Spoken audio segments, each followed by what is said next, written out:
This is the part, John. I think it might be apropos to play a little ditty that you've planned, or maybe in the show. I don't know, but I feel like this could be the intro of the YouTube show, just so it's not so abrupt. I happen to have something, and it's a little something that Mr. V gave us. So, you ready for it? Oh, are you talking about chlamydia? Because he gave that to the koalas, but let's see what else he gave us. I'm ready. Okay. Yeah,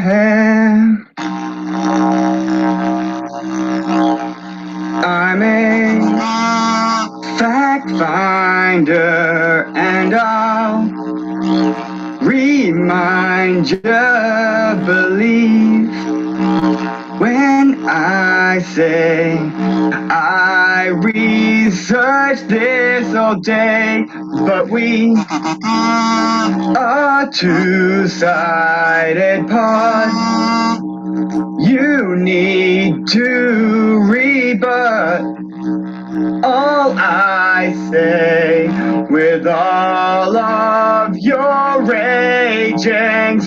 Tell me why I've got red hair and ginger pubes. Tell me why you bitch and moan, it's all you do. Now it's time to get drunk and go on stereo. That's the two-sided way. Oh, folks, if you like what you heard here, make sure you smash that subscribe button. Hit that alert button. It's a little bell down the lower left, lower right. I don't know. I'm not in your house. I don't see where it is. But go ahead. We're about to go live. You'll see our fucking beautiful faces. Here's me face. How's it going, you beautiful mugs? Right. Good on you. That was our good friend, Mr. V. Oh, Jesus Christ, John. That's John L. Peacock. Hey, everybody. Extraordinaire. And here's me face. And that's my boy Pete. I tell you what, we're gonna do better. Like it was good. Like I wasn't sure if it was your lack of engineering skills or if it was the recording, but somehow you ruined. I was so looking forward to all of it, and somehow you threw in a didgeridoo into it. Still, like I've mixed it. Like no, you didn't. This is like Puffy without Biggie. Like it just no. Right. Like you were good before, and now you had to become P. Diddy because you can't do it anymore. Like, no. Don't add to what is already perfect. We got the original artist over here. We got Mr. V. Oh, seriously, the worst thing I've ever heard. No, I was gonna say the mixing edit or the singing song, because the singing song was great. Like I'm all about that. But John's like, I'm gonna have it fade in and out, be really far away. I'm gonna hold it on my phone and play it.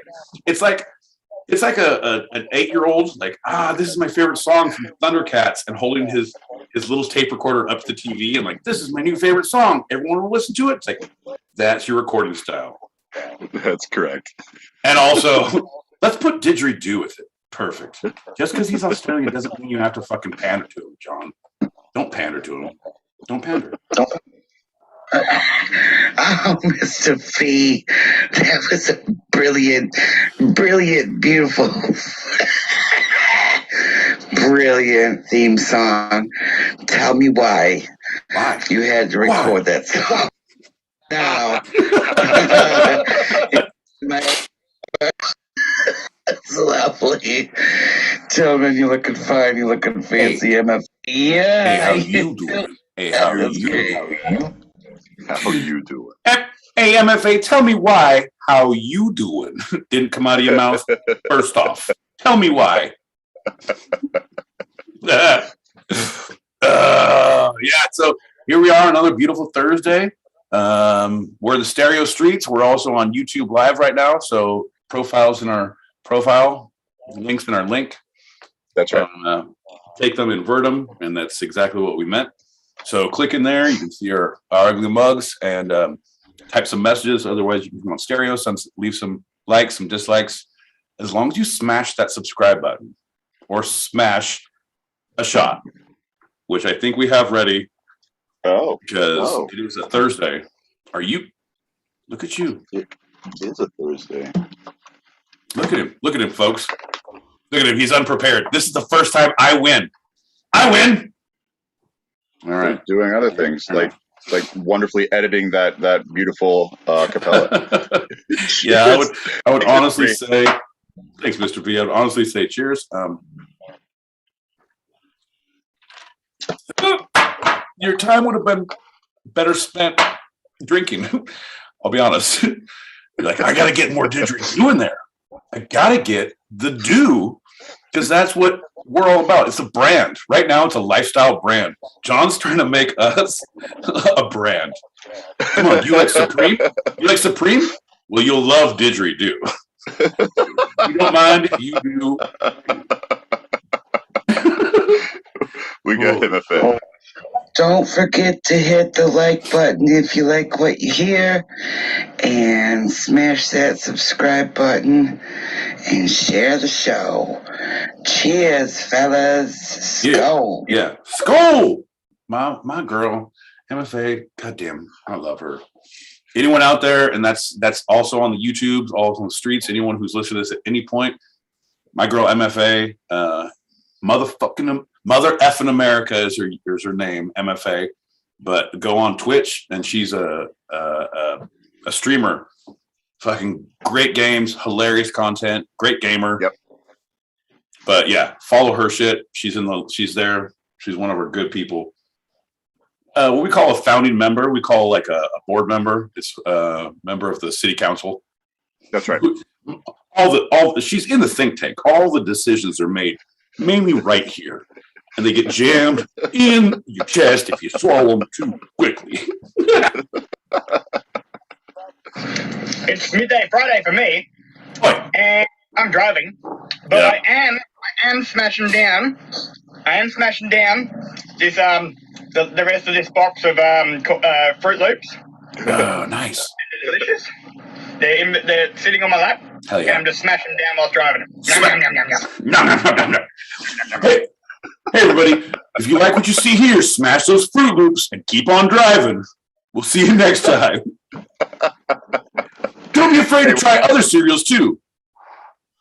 What do you say we start the show? Oh, if only there was a God in heaven who could make more didgeridoo come into my life on your behest. Oh, my life would be complete. I don't know if that would happen, but Ask, you shall receive. Howdy. goddamn it. It's the same thing. It's the worst.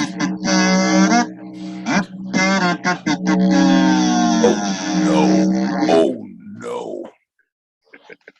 I'm John L. Sean. Peacock in Brooklyn, New York. This is my boy Pete out in Southern California, and you're listening to Two-Sided, where every episode I challenge Pete with a bit of the two sides of life, the fun and the serious. And I take that challenge, John L. Peacock, and I look you dead in the eye in the camera of the YouTubes. If people will subscribe and smash that like button, and I say nay. It is the me or the you, the right or the wrong, John. The right is smashing the subscribe. The wrong is ignoring and passing on to kittens falling off logs. No. I think that's where everyone goes on YouTube. I don't know. I'm not That's correct. You're not happy. You're not with it.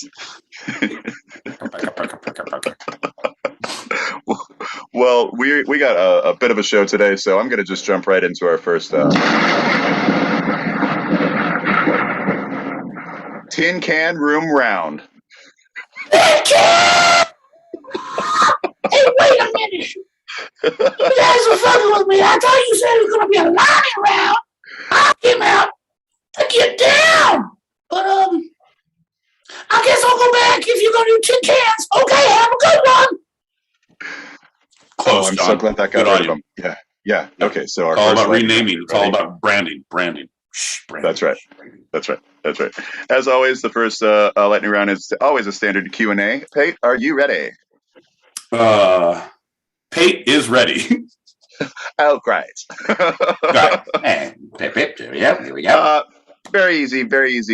Just to get you into it, just to get the juices flowing. What's your favorite color? Clear. Great. What was your favorite cartoon growing up? John, that again, you assume that I have grown up, right? First off, and Your Honor, I would like to take a step back and analyze everything that John just posed to the court. May I? Thank you, Your Honor. My favorite cartoon growing up, animated cartoon in my own mind movie of this means nothing to me, so it is cartoonish. Childhood, okay, no, fuck you. Okay, fair enough. I would say first off, going up, it would be Inspector Gadget. I was down with some Inspector Gadget when I was younger because that was my after school shits. I like Heathcliff the cat right around there that same time. Uh-huh. But then I grew up. Man. I got into Thundercats, He-Man, and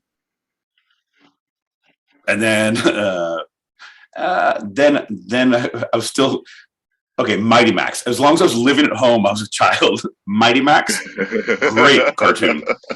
Mighty Max is a great cartoon. Granted, I was working and I was in high school. I had a job and a car, but it was a childhood thing, and I loved Mighty Max. Here's the difference, I think. Did you have any of the Mighty Max little pocket things that they had going on? Like, did you have any of the little toys? No, but that's bullshit, John, because then we can go ahead and say, okay, what do you like now? Oh, I love Rick and Morty. Do you have any little pocket toys? A lot of them. I have little figurines of all sorts of shit. So I've regressed? Is that what you're saying? Are you trying to... John, is this is an intervention? You're trying to make me grow up. I won't grow up. Never grow up. Not me. Not I. Not me. Well, I think you've gone a step ahead. You understood this is an intervention because obviously my next question was going to be, what is your favorite cartoon today? Right now, today. I have to. My go-to is Rick and Morty. Like, I know every one of them because I watch them on my tablet. Like, going to sleep, it's like, shh, because Rick and Morty. Morty, like, I go to sleep with that shit, which is ridiculous. And you Simpsons have the pocket is toys. Always, and I have the pocket toys. Simpsons is always good. Yeah, to go to, but Family Guy was my shit for a while, and like, I felt like they got almost like South Parky, where they're just trying. Their whole point was to push an envelope to see if they could make people upset or get canceled. Yeah. And that was the whole point of it. And that's cool. And it was still funny, but it was like, it was just like, yeah, I lost interest a little bit after that. But it was like Rick and Morty, they don't give a shit. They're not trying to push anything. They're going to be awful to everyone and anyone and not specifically to push an issue. Like, right. No, family means nothing. And if that's true, then whatever. Like, holy shit. Give up a marriage. It's a fake construct. Didn't work for me. Didn't work for your parents. Give it up, Morty. Focus on science. Yeah. All right. We're moving right along. Let's get to the last question of this lightning round. What makes better entertainment? Fact or fiction? I would say fuck.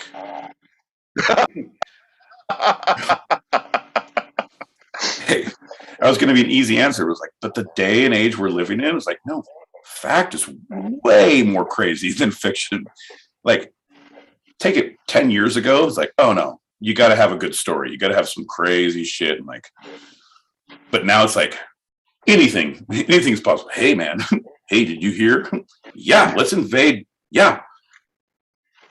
The only thing we're missing is someone riding the horse across the night with lanterns of like, one if they're invading by the Senate by day and two if by night.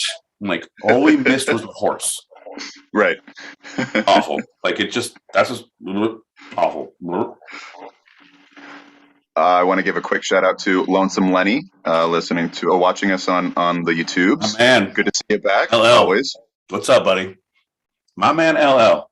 See, and I want everyone to take a page out of Lonesome Lenny's book here. He smashed that subscribe button. He smashed that alert button. He liked it. He shared with friends, and now we're here.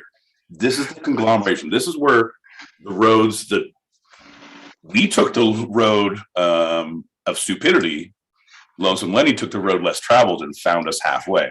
And tell your friends, because low road and high road, we'll meet together in something. I don't know. There's a lot of roads. That's right. I thought you were going to say that's where the road meets the cross, but I'm glad you didn't go that route. Oh no, we were inverted. No, really, we were inverted, and we were given international relation. I mean, given the bird. Sorry, I hate it when it does that. Sorry. That's right. We got Mr. V. Yeah, trash can red! Woo! Trash can red! Oh yeah! My man. God damn it. I love the fact that we still have at least one Aussie with us. Like, Mr. V, you're keeping it strong for the whole Down Under Nation. We're starting to doubt. That's right. Yeah. So we're going to do an intervention for him. We're going to send a lot of packages that all have the labels say, "Hey, quit being a fucking cat, mate. Fucking hear, fucking tune in. KRF, fucking two-sided. Fucking look at us. Oi, fucking walk up the stairs, fucking no address, fucking listen up. Oi." And we're going to spend a lot of money sending packages, and hopefully he reads them as he, it's a whole thing. It's a very... It's a whole thing. This whole thing. We're jumping into our first segment of the evening. It's one of Mr. V's favorite words, and it's a little crazy. So let's have a little shot. Let's get a little ready. Okay, do we have? Dude, you have the title of this thing called Shit and Chat and all that. I appreciate your rhyming scheme, but I feel like you don't know how to introduce a show, because not even in the header of that did you say smash that subscribe or like button in Shit and Chat, all that. Okay, cheers. Here you go. Bing, cheers. Bing, bing. Cheers to all listening. Yes. And I am doing smaller shots because I'm okay. God damn it. See, it's a double-edged sword because they can see that you're doing shots. People were like, they're not really doing those shots. When we went on Right. the YouTubes, people can see it, Right. or they can also see how big your shots are.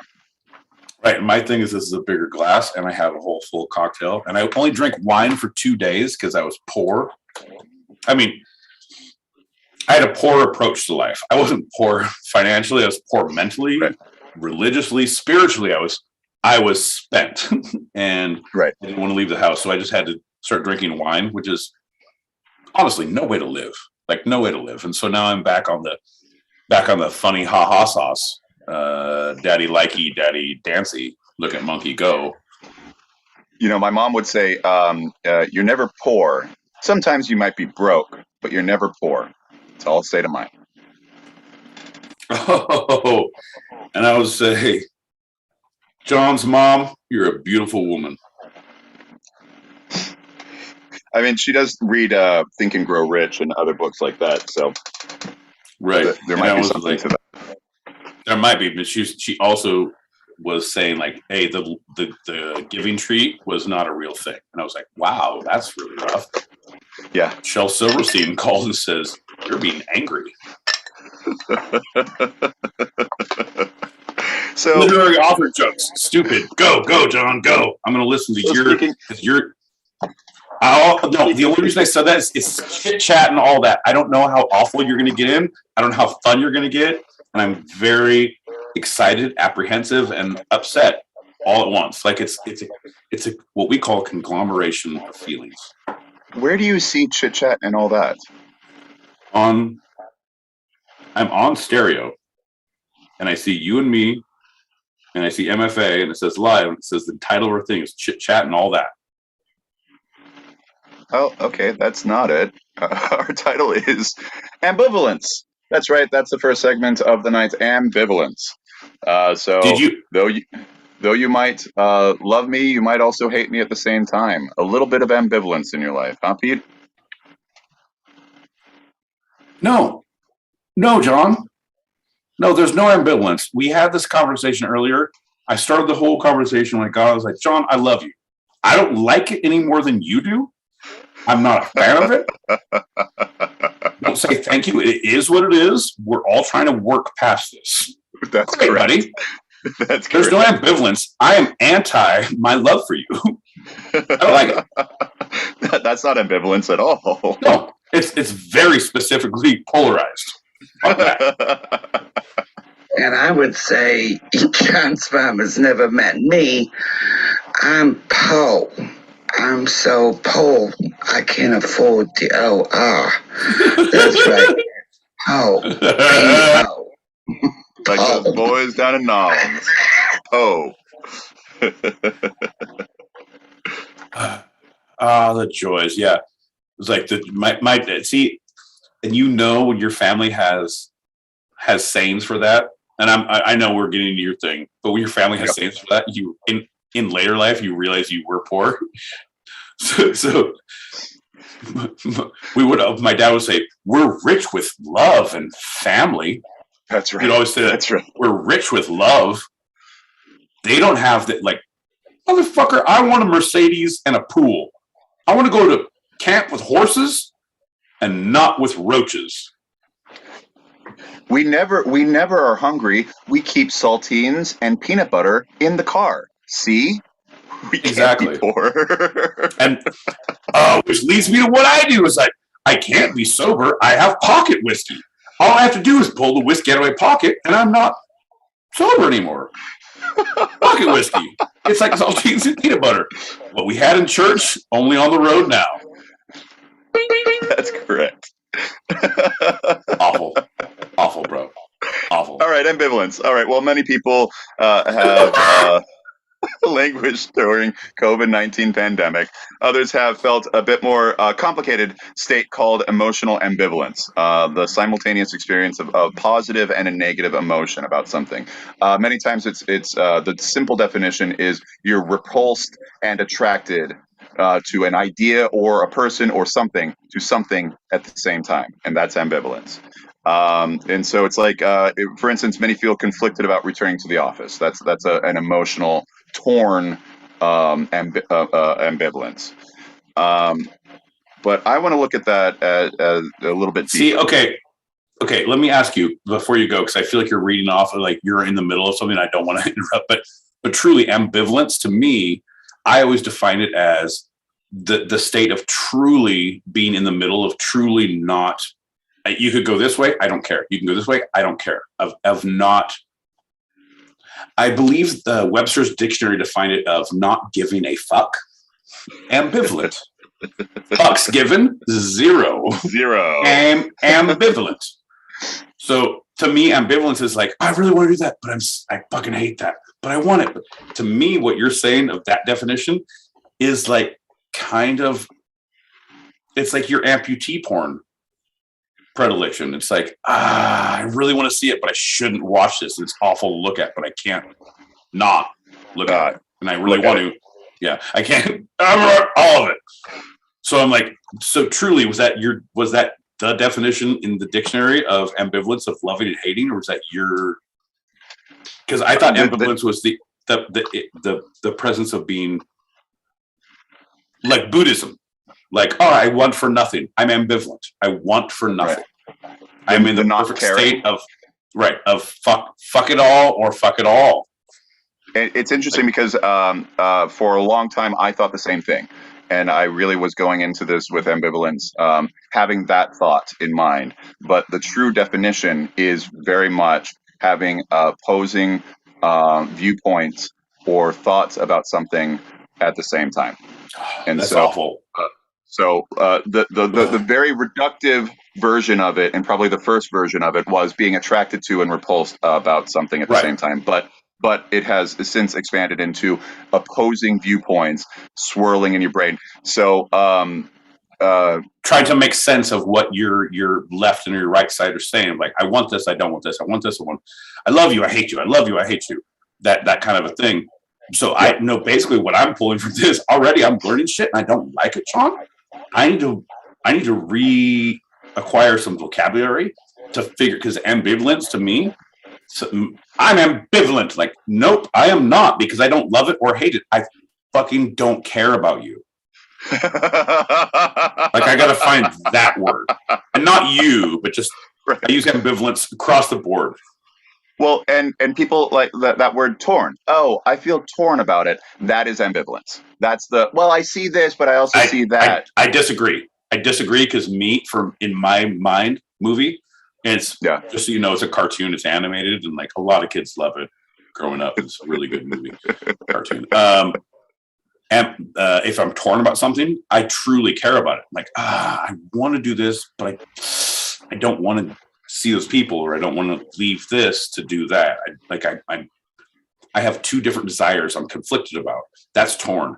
Ambivalence means like, hey, do you want to come here? I don't fucking care. Hey, do you want to go on this trip? Don't fucking care. All right, well, if you don't answer in the next 5 minutes, you're not coming. Don't fucking care. Don't care. So your definition of torn is ambivalence. Really the actual God damn it, John! I'm writing this down. My word a day calendar is going to get a strongly worded letter from me about ambivalence today, and be torn about writing this letter about ambivalence. That's right. Your word a day. Mm-hmm. So felt ambivalence is what you're talking about. That's the feeling of being torn. Where potential ambivalence is seeing the both sides, seeing like a negative thing happen, but seeing the silver lining. You know, the people who do that. Well, there's always a silver lining. That is potential ambivalence. That's a little different from the torn, because torn is like I'm actively. So torn is kinetic energy. Torn is the stone rolling down the hill. Right. The potential is the rock at the top before you start pushing it. Like, I hope this doesn't hit any villages on the way down. Gotcha. That's right. Okay. Yep. Completely the same. The felt versus the potential is the kinetic versus the potential energy. Totally. And also the felt is a lot softer when you rub it. Like, this is nice. Who did this? Especially when you roll a stone over it, it's gonna really help. It's just nice. It's just. I would say ambivalent, because I love it and hate it because it's making it faster, but it feels so nice on the way down. Continue. So there's a colonial discourse theory by Ahami K. Babka, which describes the complex mix of attraction and repulsion that characterizes the relationship between colonizer and colonized. And so we're now looking at it in a historical. Okay, so the relationship is ambivalent. No. Let's just stop there. Colonial discourse theory, where an oppressor is telling people like, "Oh, you hate it, but you love it, don't you?" No, it's not that. It's not that. Maybe if I explain a little bit more, it'll be a little bit more clear. Yeah. It's not that. Use your words. It's not what the colonial. It's not what the colonizer puts upon the colonized. It's not that at all. It's actually a reaction to being colonized. So it's ambivalent because the colonized subject is never simply and completely opposed 100% to the colonizer.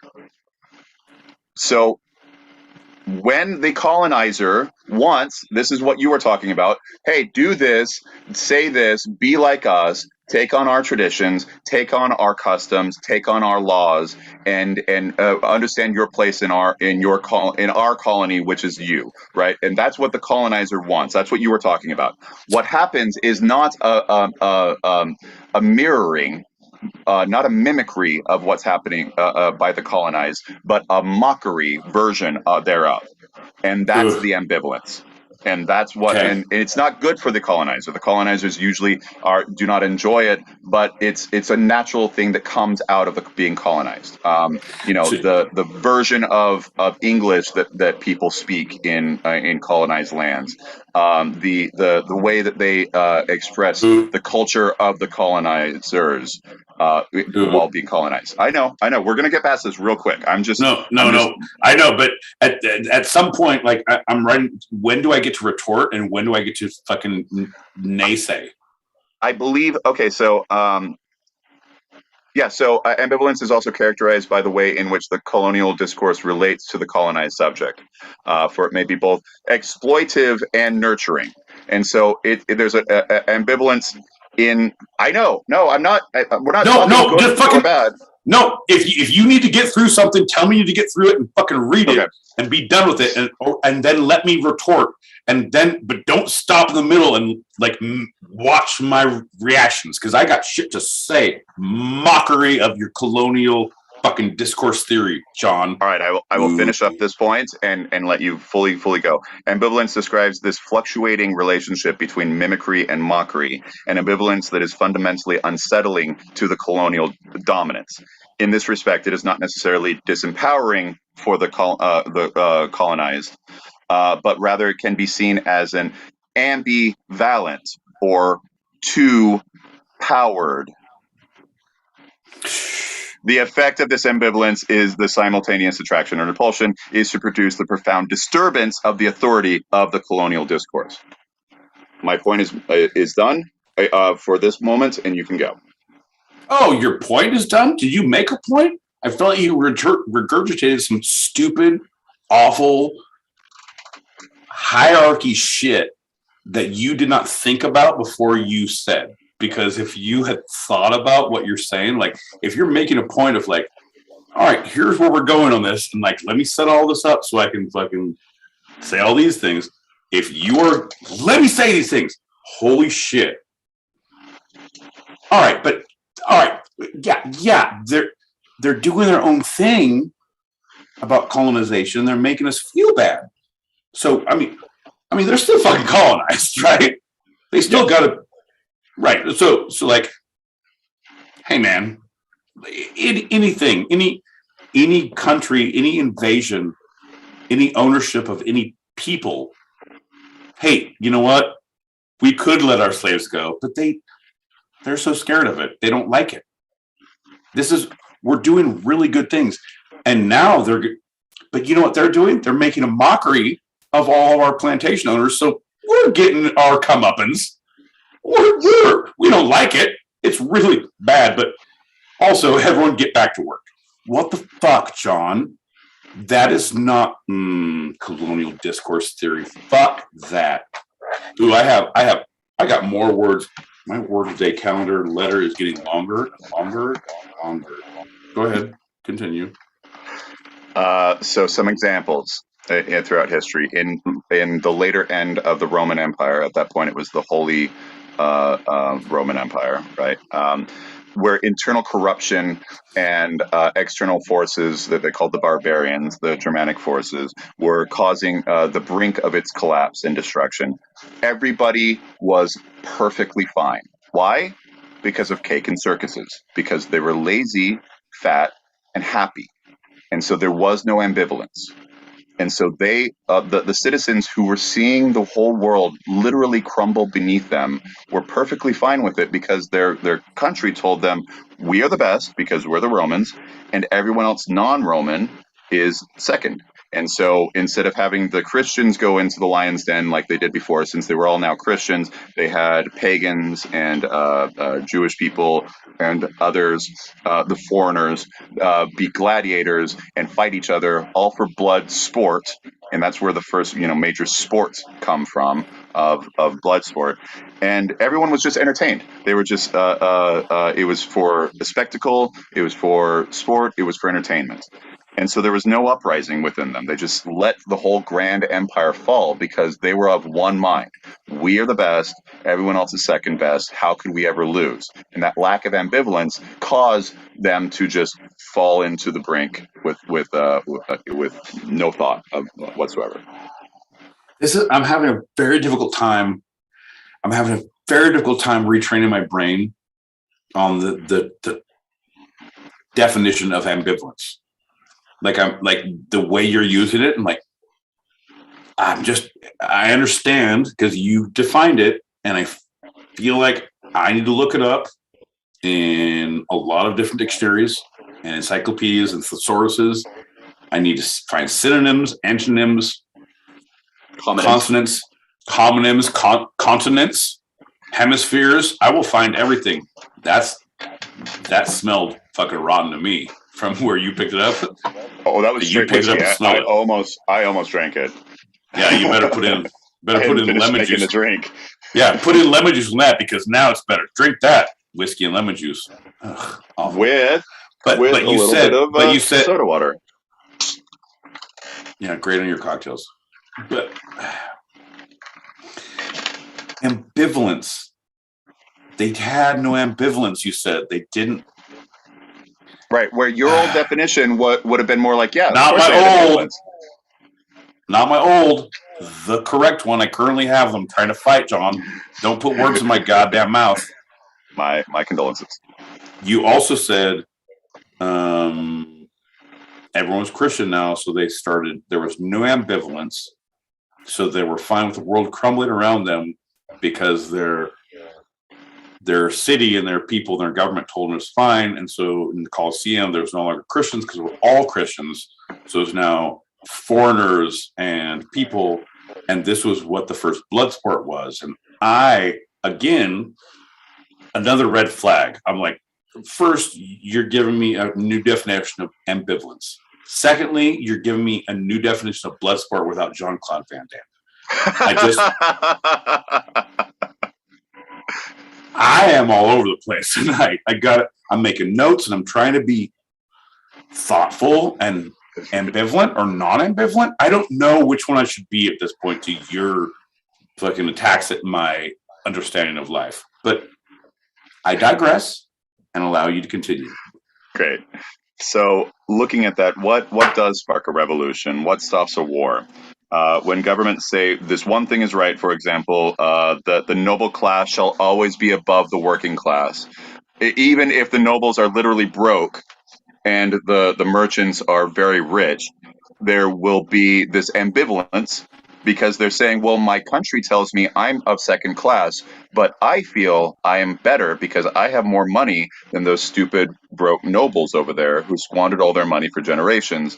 And that can lead to bloody revolutions, a la the French Revolution and the Russian Revolution are major, huge examples of that.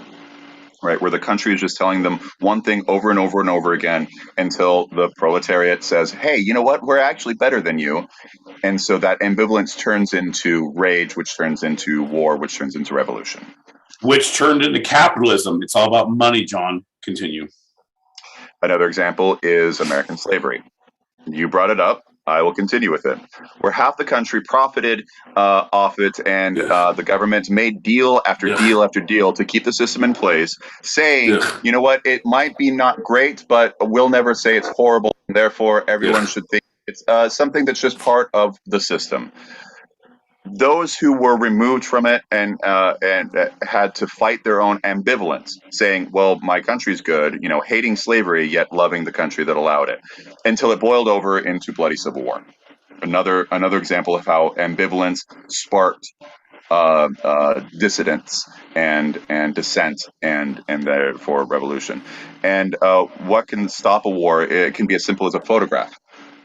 You might know this photograph. It's very, very famous. There's one taken of a Viet Cong spy who's being executed at the exact moment of the bullet exiting the person's head. Yeah. So you know, bro, yeah. Right? Yeah. There's a grimace on that person's face, which obviously faded a half a second later because the person was dead in that moment. Bro. I know. But that one photograph was caught in time. This moment of time, the horrors of war, and it went on every single newspaper and was shown on major, most broadcast news.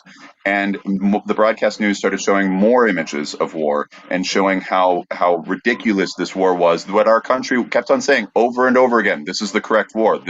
We need to be there. We need to be there. And this ambivalence started to grow and grow and grow until the people opposing, the international actions of America, really for the first time ever, It's the first time we en masse started to oppose this, which not only led to people spitting on soldiers, which wasn't great as they were returning, but also the protests that led to 4 dead in Ohio. If it's not requested, because a soldier should be able to get spit on if you're in a place of your choosing. Can you spit on me? Like, that's true. That is correct. You like your amputees. Some soldiers like their spitting. Like, you gotta don't be ambivalent to it. Right. It also led to protests that left 4 dead in Ohio, led to songs, led to this change and shift in our mentality, because the ambivalence boiled over into rage, and it forced us, forced the government to leave Vietnam without a victory.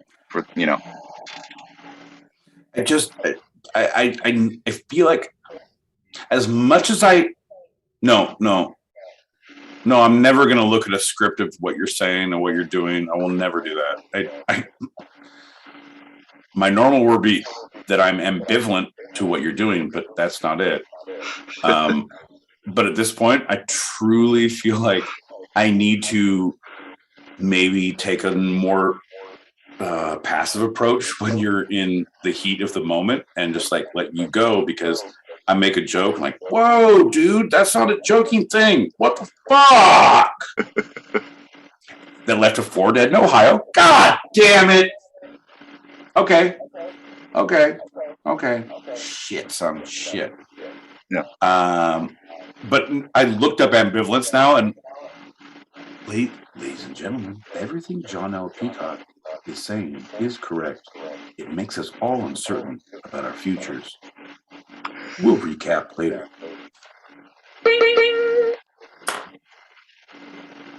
That's nice, because I got to give myself a ding, ding, ding. That was pretty good. That was okay. Fine. Ding yourself. Ding your goddamn self, John. So when people say that the system is set up poorly, but it's all we got, this is ambivalence. You can be disgusted by the producer or the agent who hits on you, but you love the craft so much that you never speak of it, not wanting to ruin the system that allows this kind of art to happen.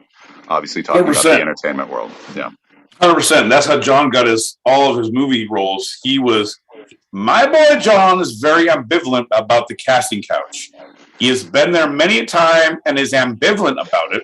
He loves it and or hates it. Am I using it correctly? Yeah. Yes. Because it made him feel lesser than, but it got him discovered and gets him paid with residuals. Ambivalence. Thank you. Ambivalence. So ambivalence can perpetuate systems as long as the system keeps that ambivalence in check. For example, well, it isn't perfect, but it's the best country in the world. My mom and many others have said for decades now.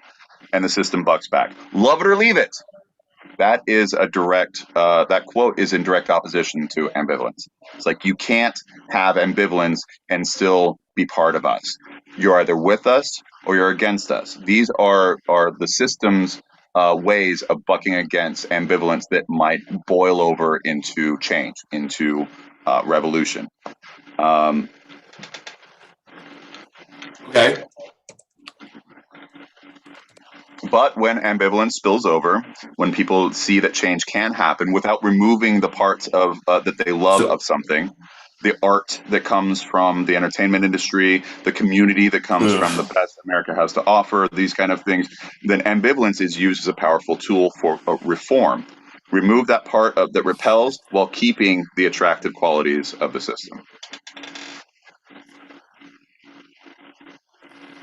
I don't like when you read all the definitions, because it makes all of us feel like that you're smarter than us, but you're not. You're reading things off and you can't explain it. So no. Shut the fuck up. Very much can. These are my words. So go for it. Those are not your words, because you couldn't look me in the eye.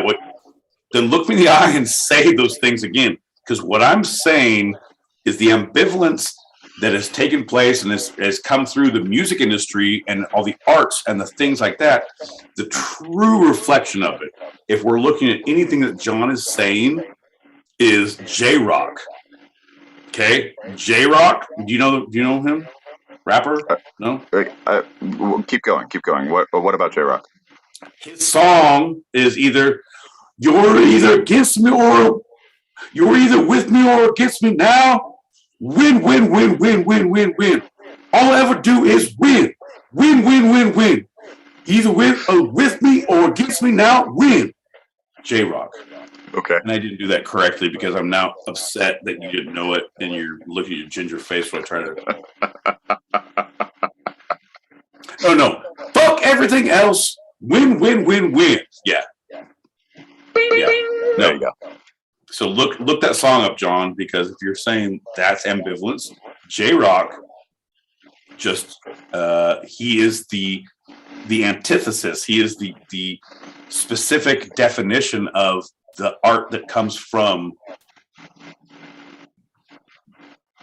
Or he's pointing out the system and how if you want to be successful in the system, you got to be part of the system. Like you could see it as a satire, Right, you could see it as a commentary. 100%. But you're saying because of the ambivalence of the society, your verb, your term, not mine, right? Of the ambivalence, the art forms have come out because of the ambivalence. Your words, not mine. These are the arts of you're either with me or against me. And someone who is a musician came out and said, literally, like, "Oh, this is the definition of what ambivalence is. You're with me or against me, yo. Win, win, win, win. Fuck everything else. Win, win, win, win, win, win, win." Right. God damn it! If Mr. V can put that on our theme song and two-sided pop. Fuck everything else. Win, win, win, win. Y'all bitches ain't shit. Win, win, win, win. Yeah, all that. Okay. Anyone out there, make sure you smash that subscribe button and smash that like button, because if you like what you're hearing, I promise you it's going to get weirder than this. Promise. Promise. I can guarantee that one as well. Woo! Woo! Go ahead. We're back in art forms and ambivalence. I'm ready. Okay, so yeah, just to clarify that with the art form, I grew up in the theater world, and that the joke that you made without even thinking about it was the joke of the casting couch, right? Those jokes I've heard about since middle school, since high school. It's just a standard thing, and so this ambivalence of I will make jokes about it while I'm repulsed by it, and so that is like the classic definition of ambivalence. No, that's not classic, because I would fuck my way to the top, John. All you need to do is find me a couch. I'm not ambivalent to that at all. I'm not repulsed. If you give me a shot, I'm very good at networking. I don't even need a couch. Give me a yoga mat. Give me a small slip of concrete. Whatever you need. I will fuck my way to the top, John. A small slip of concrete? Yeah, apparently you haven't worked on any highway crews as a scab. You're not ambivalent to working on highway crews. I am ambivalent. That's I right. hate it and love it because you make good money and get to fuck on small straps, but it's very hard work. See, John? We got MFA. We got. I believe the word you're looking for is indifferent. It is what it is. You don't care one way or the other. You're indifferent. Exactly. So that was your ambivalence, right? But it's the same thing as like bro, I'm going to go ahead. I'm putting the dictionary next to the toilet. I'm going to start reading shit. No, the thesaurus. Because indifferent, ambivalent, nonplussed, all these like fucking unimpressed. Meh. Here we go. Oh my God, John. Just when I thought you couldn't possibly turn more red, you're blushing so bad right now. I love it. The casting couch. My boy Pete. He's such a fucking asshole. I love it. It's just my natural ambience. No, it is not. It is not. You turn red after you take a fucking big ass shot or a bowl hit, and you get sweaty and red. And it's like if you haven't even had a cocktail or a bowl and you turn red, it's like I don't like talking about fucking on couches for parts because I had to fuck for 2 parts on couches. I fuck for all parts on all couches. I will fuck anywhere for any fucking part. That's not true. But 2 sides. Don't be ambivalent, or be ambivalent, but fuck on a couch on. Get that goddamn. That's one of the funny things about ambivalent. It really is the 2 sides of one's feelings. All right. Ugh.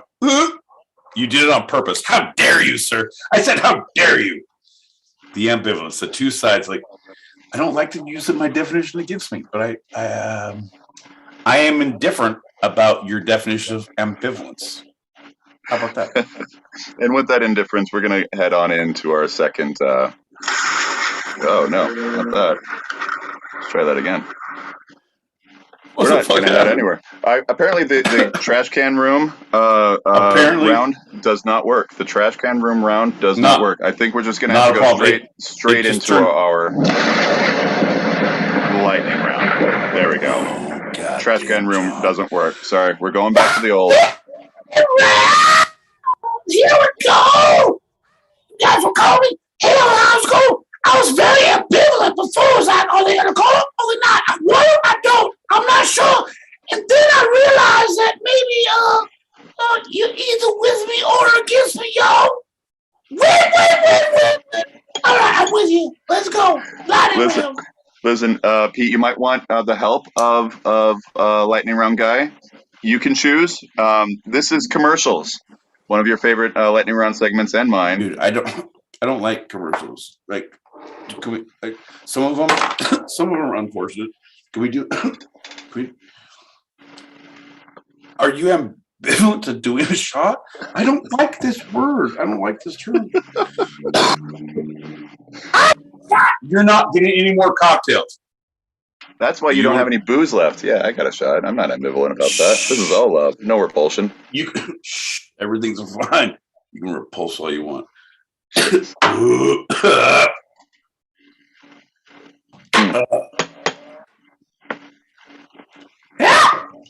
Okay, let's do something. I'm ready to help. You're not going to help. I can help. You're not going to help. He might help. Okay. Shut up. Okay. This is for a shoe store. This is a shoe store that is trying to promote their new brand. Come on, John.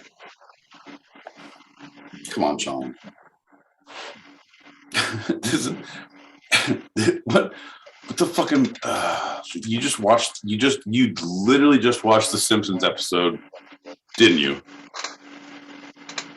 With the mobsters? Hey. Okay. Cool. If you're not gonna admit it, I can go ahead and rip it off. Not a problem. Hey, if you come down here, you bought some loafers. It's a little too fucking heavy for you. Hey, you come on down next door. You fucking down the alley on 6th Street. You come over here. You fucking loafer. You lighten your loaferness. All right. You don't be all fucking all hibbity dibbity dibbity dibbity. You want to be hibbity dibbity dibbity dibbity. You know what I mean? You fucking prance around. Be fucking happy about it. Look at you. It's after Labor Day. You can wear these fucking light ass loafers. Come on. Down the alley. Loafer lightness. Come and get them. Fuck yeah. The crowd loved it. I think sticking in that same vein for the rest of this commercial round is going to be good for you. I'm just letting you know. Okay. Okay. All right. If you're trying to give me a hint, then I like where you're going, Peter Sagal. I'll be your Carl Castle any day of the week. Let's figure it out. The second place that wants you to do a commercial for them is a place that sells left-handed cigarettes. Hey. These fucking guys. Hey, I'm fucking working here, all right? Hey, you guys like smoking, right? Hey, kids, come here. Hey, come here, kids. You like cigarettes, all right? These fucking right-hand cigarettes Yeah, all right. They make you cough. They fucking give you the black lung. They fucking, hey, stick up your pillow. These left-handed motherfuckers. Oh, kids, let me tell you. Let me tell you one thing. You will not be ambivalent about these after you have them. All right? No, hey, don't ask me. Ask your fucking mother what ambivalent means. But don't ask her what these left-handed cigarettes are. Come down to the alley. It's off of 7th Street. It's right down there where the fucking lightning loafers are. Fucking left-handed cigarettes are us. Kids are welcome. Don't mind if I do.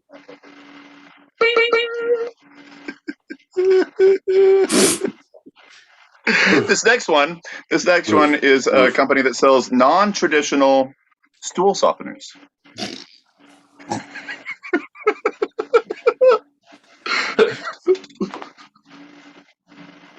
All right. So luckily my blind dog is not around me, so he did not get any of that fucking spray. All right.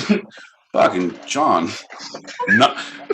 Non-traditional stool softeners. That is correct. Commercial for non-traditional stool softeners. All right. Yeah.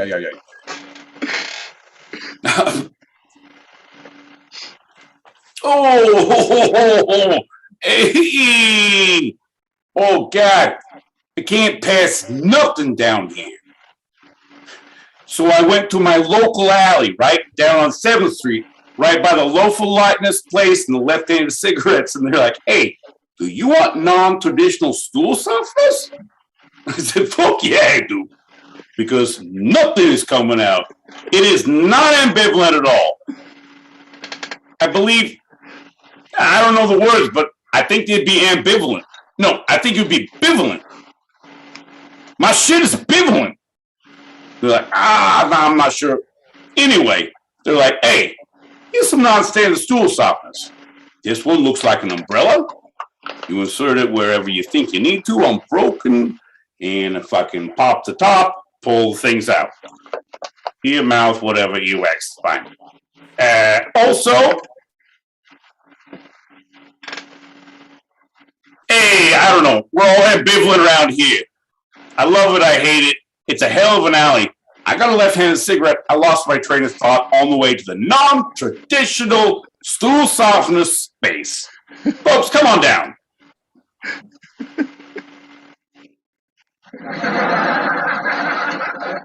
They kind of gave it to you. Yeah, I know. There was because the sign was flashing. There was flashing. They're just like, come on. Your warm-up act is not even fucking done yet. God damn it. Okay. I can still help. No, you cannot help. If you need me. Last one. Okay. Last one. Here you go. This place is called the Come On Down Pun Emporium. And say they want you to use... No. Say that. Use your words. Don't get excited. You're the Come On Down Pun Emporium. Come On Down Pun Emporium. Pond. Pun. Like it was a pen. Oh, you mean a pun? There's no acting, only tree acting, right? Like that kind of pun. Okay, so but they want you to use the phrase because this is their catchphrase, where people come with their pun. Where people come with their pun. God damn it, John.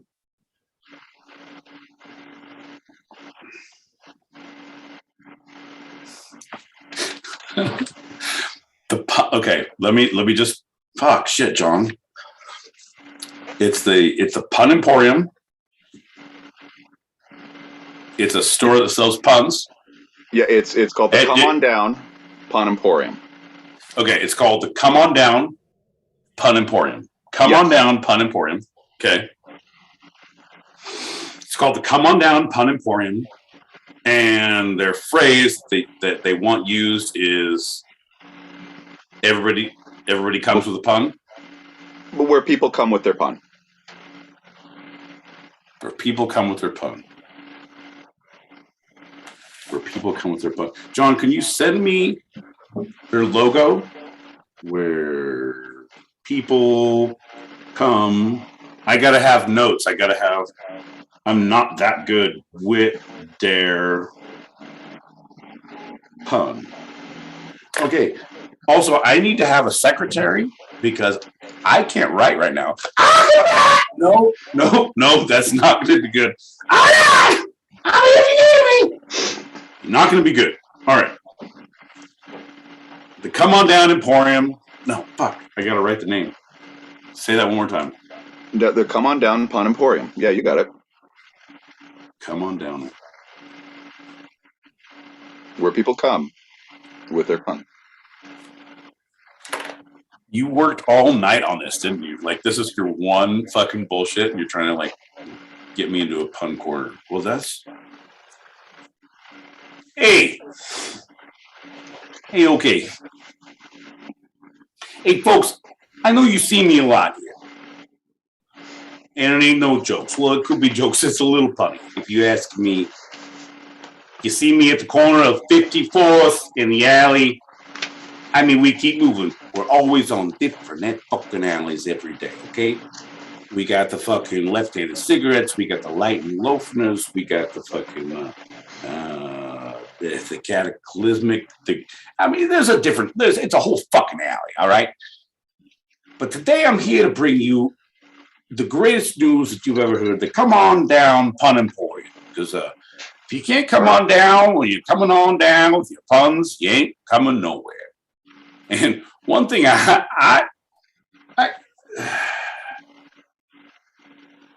ladies and gentlemen, my wife left me. I've been doing too many commercials, and she said, no, that's it. That's it. I have no ambivalence to this. I can't do it. It's fucking come to Pun Emporium. Fucking people come with their puns, all right? I highly recommend getting your fucking light loafers and you get your fucking cigarettes in the left hands because they make everything a little better. It ain't punny. Back to you, John. All right. We are going to let Pete off the hook and get fucking on this dude. lightning round. You piece of monkey shit. How am I, I try to avoid puns my entire life, and you're like, think about the worst kind of jokes. Like, all right, we're going to have Pete do miming. Like, what the fuck are you? What are you doing? But show it across the airwaves. The airwaves. Puns, the things you avoid is difficultly... Well, sure. If you like what you're listening to now, there's more Two-Sided out there. We're on Instagram and Twitter. Because, exactly, fucking smash that subscribe button, hit that like button. It's in your lower left, lower right. I'm not in your house yet, but goddamn it, I will be. So help me, when you subscribe, I will come to your house. I will see where you sleep. I will know where you live. And your mother will cry when she sees what's happening. But seriously, we're on YouTube. John, don't read your fucking thing. Let's be goddamn about it. We're on the goddamn YouTubes right now live. Look at John's face. Look at him. He's unsure what's happening. He's like, you fucked the script up. I'm ambivalent. And that makes me, unfortunately, happy. But yes, we're YouTube live. Hit that subscribe button. That's hit that Two-Sided like button. Podcast is our channel for YouTube. The Two-Sided Podcast. If you want to hit the Twitter and the Instagram, see how I'm not reading. I'm just looking at you. I'm looking you in the face. Look at me, man. You're looking at your finger. You're cross-eyed. Are you fucked up? Look at me. I need you to pull it over, sir. How many of you had? Both Twitter and Instagram and all of our social medias are at Two-Sided Pod. Our YouTube channel is Two-Sided Podcast, and we're here on stereo. My boy Pete and John L. Peacock. You can find us every Thursday, 5 p.m. Pacific, 8 p.m. Eastern. It's our Two-Sided Podcast. And then we've gone viral, ladies and gentlemen. We're on Spotify. We're on Apple Podcasts. We're on Anchor. We're on others. Two-Sided. If you just search that Others. podcast. One of my favorites is Others. You guys. I'm gonna be honest. You guys, go on to Others. Check that shit out. It's pretty cool. It's like a Gilligan's Island, and the rest. Fuck you. It was Marianne. Right. The professor and And Marianne. Marianne. Two others. It was just two two people. more. Why you gotta fucking hate on Marianne, Professor? Why you gotta do that? It's just a fucking 3-hour tour. That's right. Why you gotta hate on that? So we right. love it if you followed us on all those, you subscribe to us on the YouTubes, and if you follow us here, if you haven't done already, on the stereo. We thank you kindly. Don't say those words to people. It drives them away. Like, it makes me feel uncomfortable. I want to hang up. I want to stop this entire interaction. We thank you kindly. It's like it puts lotion on skin, or else we thank you kindly again. That's right. No! Fuck We got it. shit, no. We got MFA before we move into our last segment of the Yeah, night. why don't you... Okay, but I have to disagree. Being indifferent means having no feelings whatsoever. Right. That's Pete. You don't feel any way about it. Ambivalent, you have mixed feelings. You do have feelings. Indifferent is just like the total opposite of having feelings. It's not hate, it's not love, it's the total lack of caring or giving a single fuck. No feelings, no mas, no bueno, no good. Indifferent.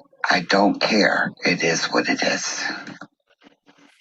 Okay, so what she's saying is, like,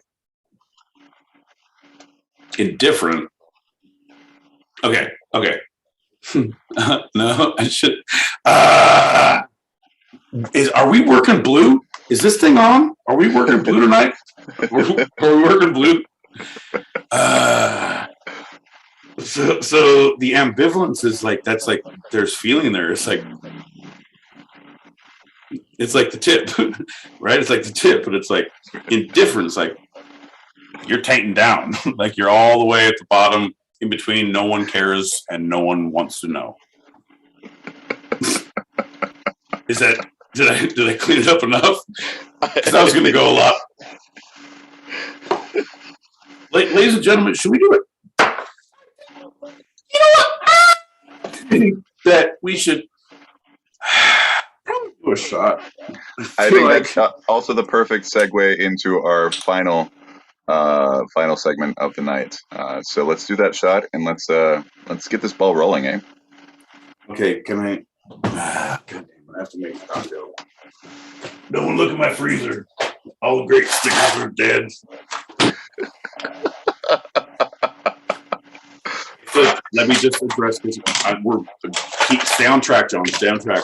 I'm just gonna come on the table. Yeah, you go live and like, oh, here's my house. There's like silly ass stickers, and here's my shit. They like, can't see that. It's all blurred. John, I'm on a fucking tirade. I need you to shut the fuck up while I make the cocktail, and you stay on point about what we're doing. Man, you already fucking good shit out. We're touch and go here, folks. We're literally. He said, "Where'd he go?" I said, "Where'd who go?" They said, "I'm ambivalent," and that means I love it and hate it. Can't wait to grate it. Kind of like a cheese. Not for these. A little more stronger. Can't wait any longer. Let's drink it up to those who can't get enough. And you know, really, everywhere you look, there's a heart, there's a hand to hold on to. I don't know what that means. I feel like that's something you do in your life. Cheers, fuckers. Oh, no. Hey, that was bigger. If LL's watching and he's fucking judging me on my size of my shots, like I'm good. Like, that was bigger, and I'm drinking this, and also I didn't have breakfast, and I lost my shoes the other day, and like, there's all these things against me, and I probably have I drink a lot of water, so it's very I'm. You know what? Okay, stupid. Go, John. I'm ready for. Hey, everybody. Are you ready for the fun segment? Well, if you're ready for this fun segment and you like what you're seeing here, smash that subscribe button, hit that alert button. Don't be afraid to tell your friends. Also tell your enemies, because keep them closer. I'm just saying, from me to you, don't be ambivalent, or do be ambivalent. I don't even know anymore. But also, John, back to you. Fuck, John. Fuck. I gotta use new words. We're going to talk about the life and works of Bob Saget. God damn it. Okay. No. All right. No sadness. No bad stuff. No sadness. Nope. No sadness because not at all. This is the celebration. This is a practice celebration of when. Yeah, this is a practice celebration. Yep. All the great stuff. All the fuck yes. Let's go. Okay, and I am going to read stuff, but I want you to know this is all me. I did not copy and paste anything for this segment whatsoever. Okay. Okay. No, I know you hate it when I read, but I want you to. I've been researching him for a couple weeks. This was not a last minute thing, so I want to. Yeah. 100%. And folks out there, like, look at me. I'll look in the camera. Look at me. I know this. I know for a fact John has been focusing a lot on his work because he was a great inspiration to everyone. He was an amazing inspiration to everyone. Yep. And his body of work that encompassed and a lot of people knew him from Full House and then from America's Funniest Videos. That's right. But those were his shits. And I know I'm going to bite into your shit, but I'm going to give a small little fucking thing. Yeah, that's right. It's just, that was not what he was. He was so much more. Yep. Got to pay the bills. And when you get a job that pays the bills and pays the bills fucking really good, yeah, milk that motherfucker, but still be true to yourself. And he did, but still supported. It was just a really an unbelievable person. And so, and I know in this that everyone is like, oh, it's when a lot of good comedians pass, Belushi, I wasn't there, but when Farley passed, I was a rough one. Yep. Or, you have just you kind of rehash things. And so and John is a writer, so I believe everything you say. I'm with you 100%, and I'm not going to yell at you because I know you have been living this shit. And I have to, yeah. I actually like that what you were talking about, especially with his, the two biggest shows that he did that he's known so much for. The other side of things, he's also known for being the super filthiest, dirtiest, going so far just to be filthy 100%. Comic, and he wasn't that either. That's the thing. That was another persona. Yeah, which was another It's the thing. It's how can you have to know both sides of your spectrum, right? Yep. If you can play the entire middle ground. And that's where whereas with you, you have no goddamn end. There is no end for how bad I can get. You're yep, okay, yep, maybe, and you'll tell me later. But I realized with here's my edges. I'm here's as good as I can get and be believable. God damn it. Here's it's just I understand that, and he was able to. I don't know, but when you can just meet those expectations and completely exceed them, and it's this is not who I am. This is who I am for work. Yep. This is what I do for money. It's called a character. Yeah. I'll be a private dancer. I'll dance for money. This is out for a whiskey chaser. If you're out there, there can be only one. You know I love you. Always have. I'll be a private dancer. I'll dance for money.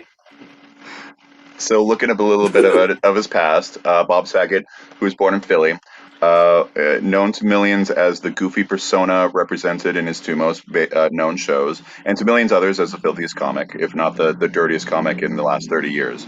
But he started his career with a guitar, a couple of really weird songs that he made up, and a street corner. That's that's where he started.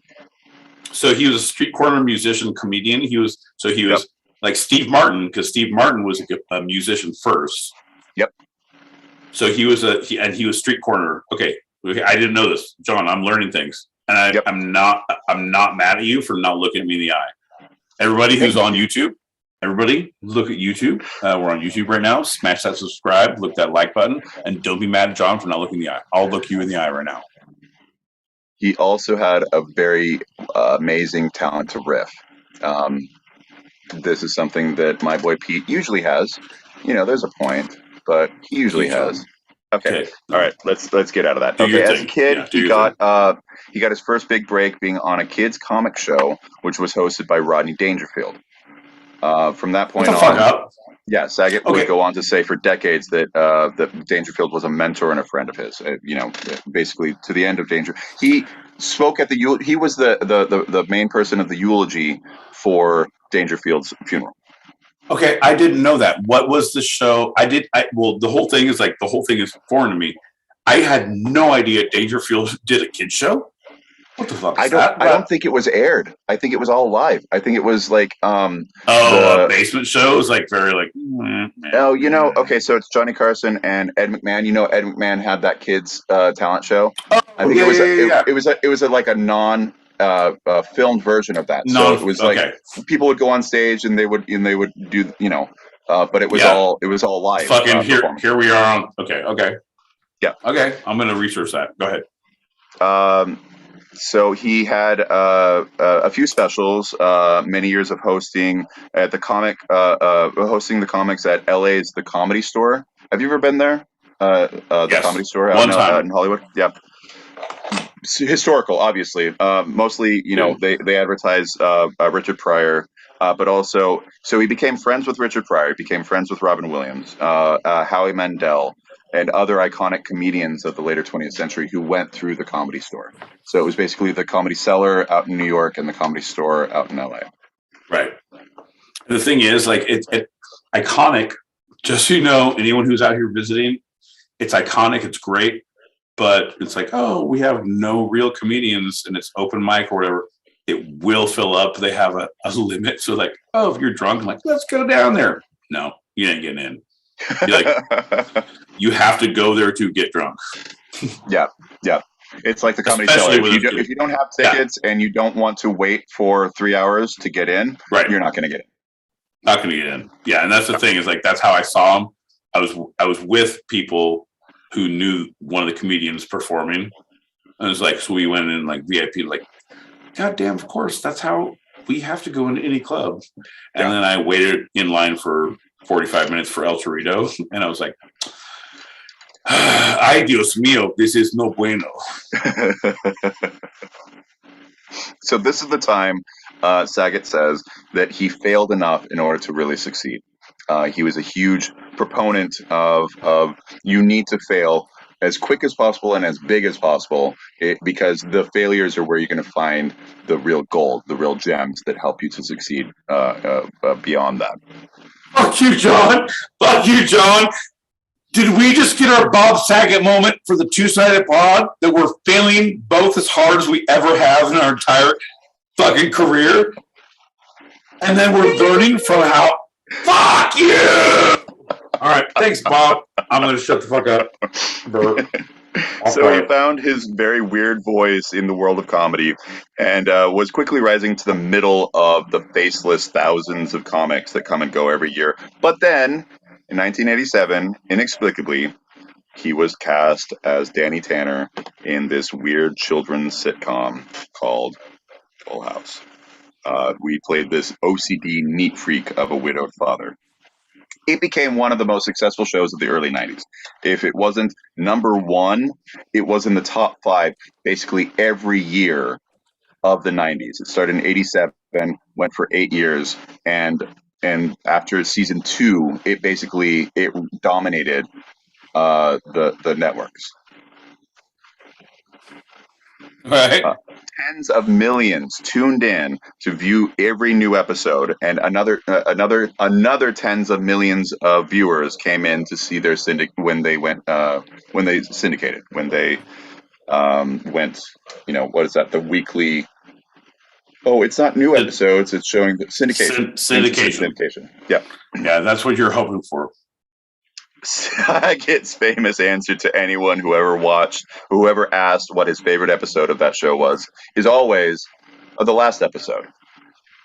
But he met and befriended basically everyone in the cast. John Stamos and Dave Coulier are considered close brothers to him from that point on. and the daughters of the show, he really considered daughters and stayed in touch with them, especially Jodie Sweetin, but also Candace Cameron, and Right. even the Olsen twins, if not as much. But he really did stay. Yeah. No, 100%, because he did, and everyone he was in touch with was everyone through said that he was like a father figure.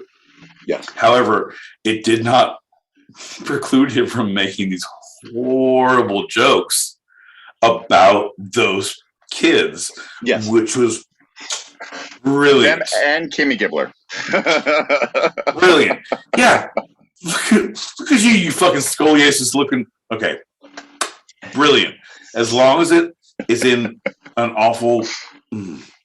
Okay, continue. I'm ready. And this John, this goes into the weirdness of his voice, the weirdness of his comedy, and the weirdness of how he looked at life. But I digress. So at the same time, Saget was pegged to host America's Funniest Home Videos. Now, it was later renamed America's Funniest Videos, as you said, because people felt there were homeless people who were making videos and they didn't want to discriminate. So they got rid of the home part of it. Right. But when he was there, the whole time he was there, it was America's Funniest Home Videos. America's Funniest Home Videos. Just like Kentucky Fried Chicken became KFC because America doesn't like fried anymore because we're too fucking fat. Oh, isn't that right, Whiskey Chaser? We fucking fat cunts over here, aren't we? There can be only one. There can be only one chicken fried master, and it will be me. So God for that show, it was no. Okay, sorry. Shout out to Whiskey Chaser. I'm so glad you're here. Hope you're listening. Not like Zippy. Zippy just tunes in and shuts up. I adore you. Okay, John, go, John. This had a very strict formula of him doing a stupid setup. We'd watch the stupid video of like a grandma falling off a seesaw, and he'd overdub it with like down, down, down I go, and then have some kind of button. And so it perpetuated his persona of the goofy America's Dad. Right. Almost vaudeville. Almost well, there's and here she goes. A quick, easy, stupid button.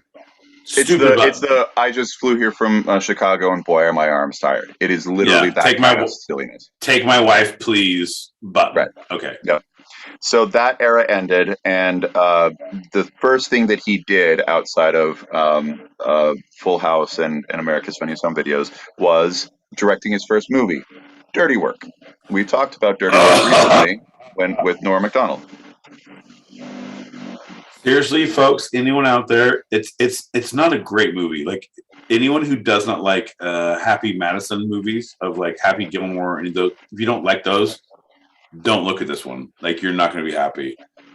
But if you get down on Happy Gilmore, Billy Madison, even Tommy Boy, Black Sheep, Black Sheep, it's the same vein. But this one is a little more gritty. It's all of those same movies of the stupidity of like, oh yeah, I took my skate off and fucking tried to stab someone on the fucking ice. That's the only person who fucking got a penalty on that.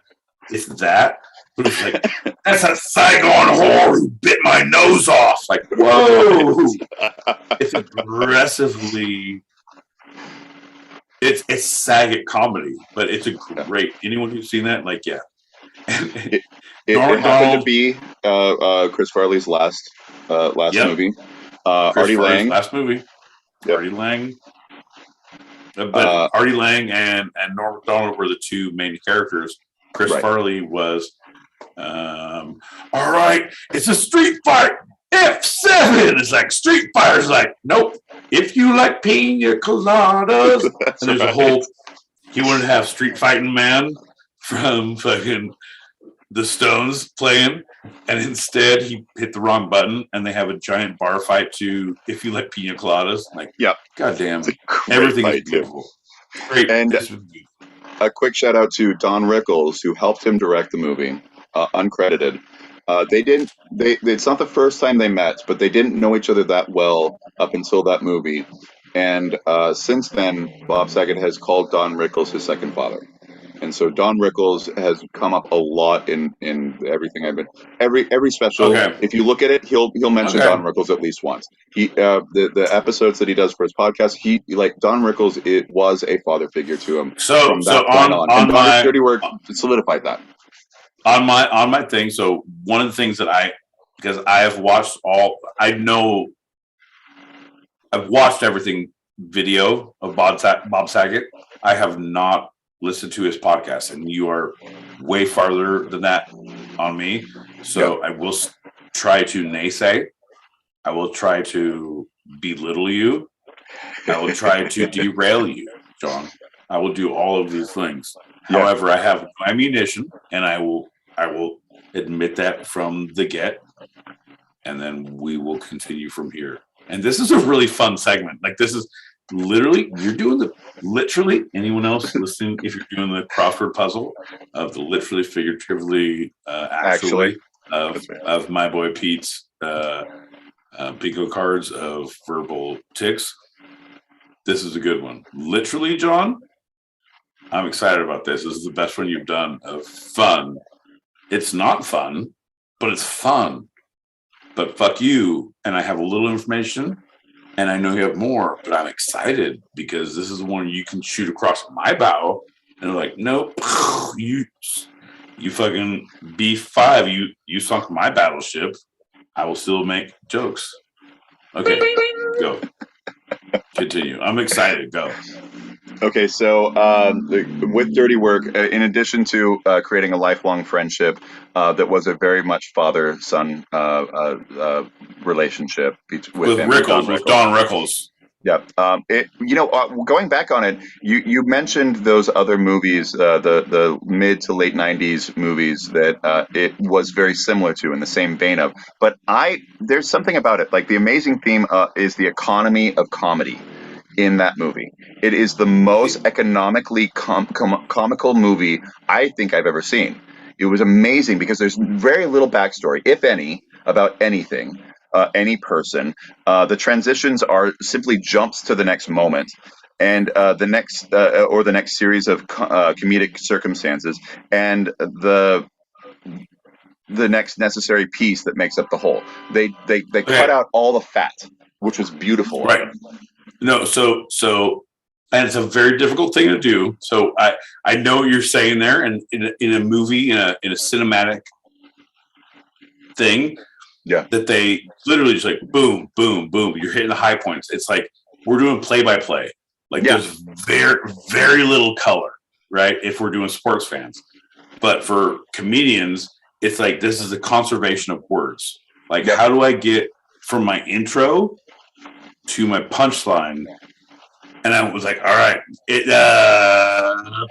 all right. Okay, anyone out there who listens to any fucking old fucking music shows? They called Name That Tune, right? It's like, I can name that tune in 7 notes. I'll name that tune in 5. Oi, I'll name that tune in 3. You can't take our lives, but you can take our tunes. And it's like, burr, burr, burr. It's the same idea where you have the most information in a small space, and to make it okay. Because, dude, you've seen Shecky Leibowitz. What is the shit? There's so many movies of the people we love, of who have done Puddle Jumper for Broken Lizard. Those guys who did Going Overboard was the Shecky Leibowitz. Right. So every people like the guys who did Super Troopers, Super Troopers, Super Troopers 2, and The Island, and the Club Dread, Club Dread, and all those, like, which are good movies in their own rights. They did a fucked awful movie. And it's out there. It's awful. It's awful. Happy Gilmore, who has Happy Gilmore, has all these things. He did Going Overboard, where he was Shecky Leibowitz, right. which was a fucking awful movie. Right. But, it's like the tenacity of the thing, like, here's how you learn your thing. And he had Bob Saget had one movie. It was Dirty Work.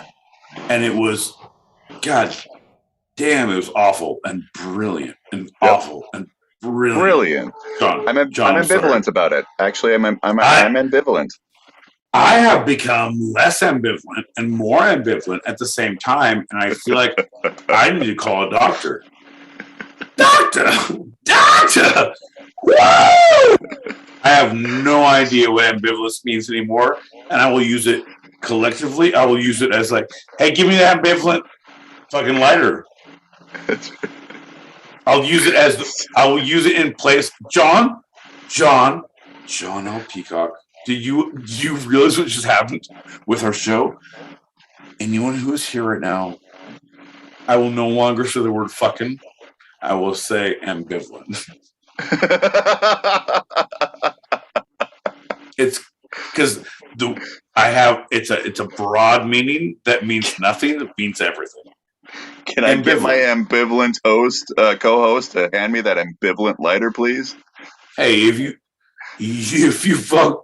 ambivalent, I can't, because you fucking John ambivalently looking at me with all of your ambivalently great shows, but it's a different, because I can't say ambivalent, because fucking works good. Anyway, this is a great topic, John. I'm ambivalent. So anyway, the next studio over while Dirty Work was being filmed was a film called Half Baked. And since they were filming so close to each other, they asked Bob to come in for a small cameo. It literally took 1 day to film. It literally was 30 seconds long. And this sparked a resurgence in interest of Bob Saget as the comedian. You ever seen a $1 bill? I know it's not his. That would be Jon Stewart. Yeah. Hi. I'm glad you corrected me, but I'm saying the brilliance of the movies that had the stupidity of just like, hey man, you would do stupid shit. Yeah. And I have not watched that long enough ago to. Great. So he's in the rehab, and Chappelle. You ever suck dick for weed? No. Because I tried. No, I tried to, because I know that, but I was doing the fucking thing, so I didn't have to say suck dick for weed, John. Boo this man. That's great. So I think that the takeaway from this whole show is John made me yell, suck dick for weed in my apartment complex. And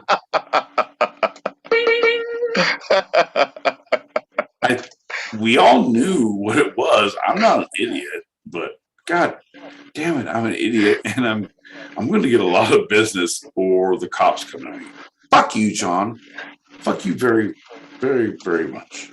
So there was a comedy special on HBO that he did during the filming of Full House and America's Funniest Home Videos. It actually was taken off the air and has never been re-released. And Saget talked about this. No. Say that one more time. I was literally not listening to you because I hated you so much. But now you said I heard the last word. So say it one more time. I'm okay with you now, and say it again. Do it one more time. Go. So this is something none of us have seen, because there's a comedy special that was filmed for HBO, one of his stand-ups, during the filming of Full House and America's Funniest Home Videos. So it was in the early '90s, and they asked him to do it, and he did it, and it wasn't necessary. He said my later comedy shows were much filthier, so it wasn't that. It's just that people could not distinguish him from his character, so it got such horrible reviews that HBO pulled it. And they have not even. It is nowhere. It is. You cannot find it. He didn't even talk about. He wouldn't say the name of it because it's just one of those things that if you're going to find it, it's going to be a black market thing. It's definitely going to be super shady, and there's no actual streaming of it whatsoever. It's being erased from history. It was not as dirty as his first major HBO show in the 2000s, 2007, which is That Ain't Right. So this started to create his filthy persona.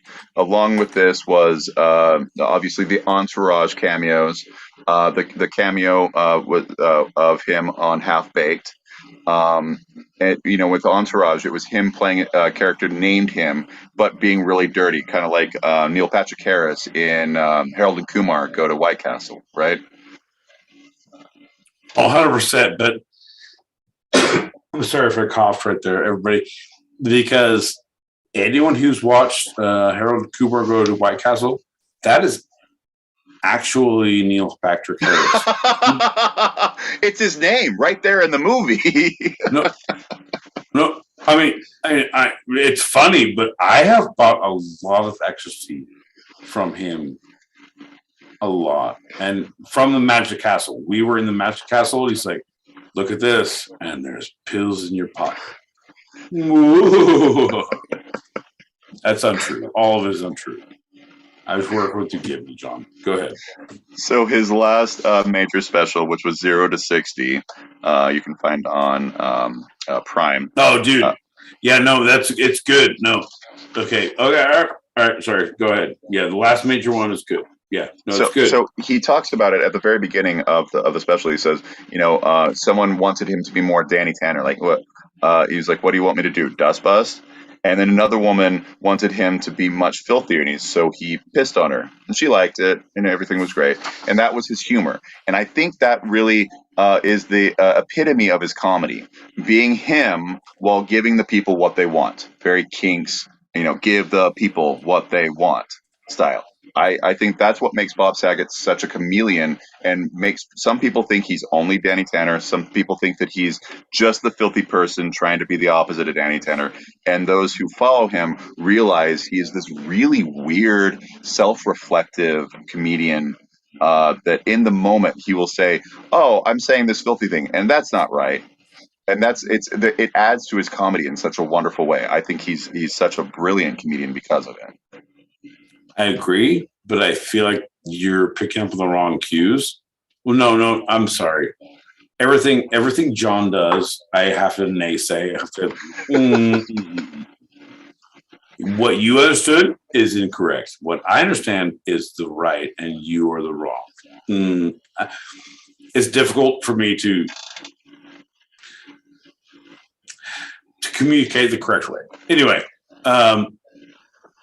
so he did those things. Yes, he did those, but it was not. That was not his comedy. It was I am black or white. As a person, what I feel like in that, yeah, he got paid to do Dan Tanner. He got paid to do America's Funniest Home Videos, but somehow his agent got him to do that because he was the taking fart jokes and he was the bitching, cunting grandma's libido jokes. He was all those horrible jokes, but he still got to like, well, I don't know. What do you think about it, Jimmy? And as soon as he was not under contract, he's like, yeah, I'd fuck Kimmy's eyes straight. Like, whoa! It's comedy. It's a thing. He was not good. His comedy was not good. It was not bad. Right. He was a person who I'm going to get paid. I'm going to stay true to my comedy, but even in my true to my comedy, I'm even like me, dude. If I made millions of dollars with my awful, deviant, horrible comedy, I will still take care of like, oh yeah, he was very awful, but he paid rent for these good people he loved. These were his family. Right. Yeah, but he also fucking tried to sink fucking San Francisco because they fucking would give him soft French bread. And he was like, I don't want round loaves, I want soft loaves. And he was like, nope, like I have enough money, I'm gonna sink them. What is this, sourdough? No, sour, no. I say sour no! I don't know, John. I'm trying to make a reference here, and it didn't work. And I feel like you're getting it. I'm so glad you said it. You're very right because he talks about in that last major special that's been released, 2017 is when it came out. He talks about how his dad informed his weird gallows humor from an early age when he was 9. His dad just started telling him jokes, thinking like he was a teen, but he was telling them at the age of 9, and it was because so many people were dying in his family. His dad lost most of his siblings very early on, and he lost a couple of siblings early on, and so there was this he was talking about like for a while it was a funeral a year, and so that tragedy in his life started with his dad, and his dad just saying these horrible jokes that at 9 he didn't even fully understand, but it embedded into him. Like with me watching Monty Python at 3:00 in the morning, at 9 years old, because no one else is awake, and that's the only time I can watch TV because I'm the youngest of 6. I got stupid, dry humor embedded in me, and he got this gallows humor in him, and so that's the roots of it. Okay. Yeah, that's good. No, it's good. It's like, oh, he had this, but I also couldn't sleep because I had siblings, so I watched this. So we're all funny. No, you're good. No, I'm not going to aggressively attack that, but like, no, continue. I was literally 100% with you until you're like, and I couldn't sleep because I had siblings. Me. Okay. No, yeah, you're doing good. No, I'm listening. So his persona in the eyes of many, fluctuated back and forth. Then he did How I Met Your Mother, and the voice of him again became America's dad. He was this disembodied voice that people just began to associate again with the father figure. And so for 2 decades, one decade after another, there was this resurgence of him being America's dad. So can I tell you, I don't care. I don't give a shit because I feel like I'm only talking to you on the YouTubes, right? On the Zooms. That's right. Whatever. I don't give a shit. I did not know. I did not. I literally did not know.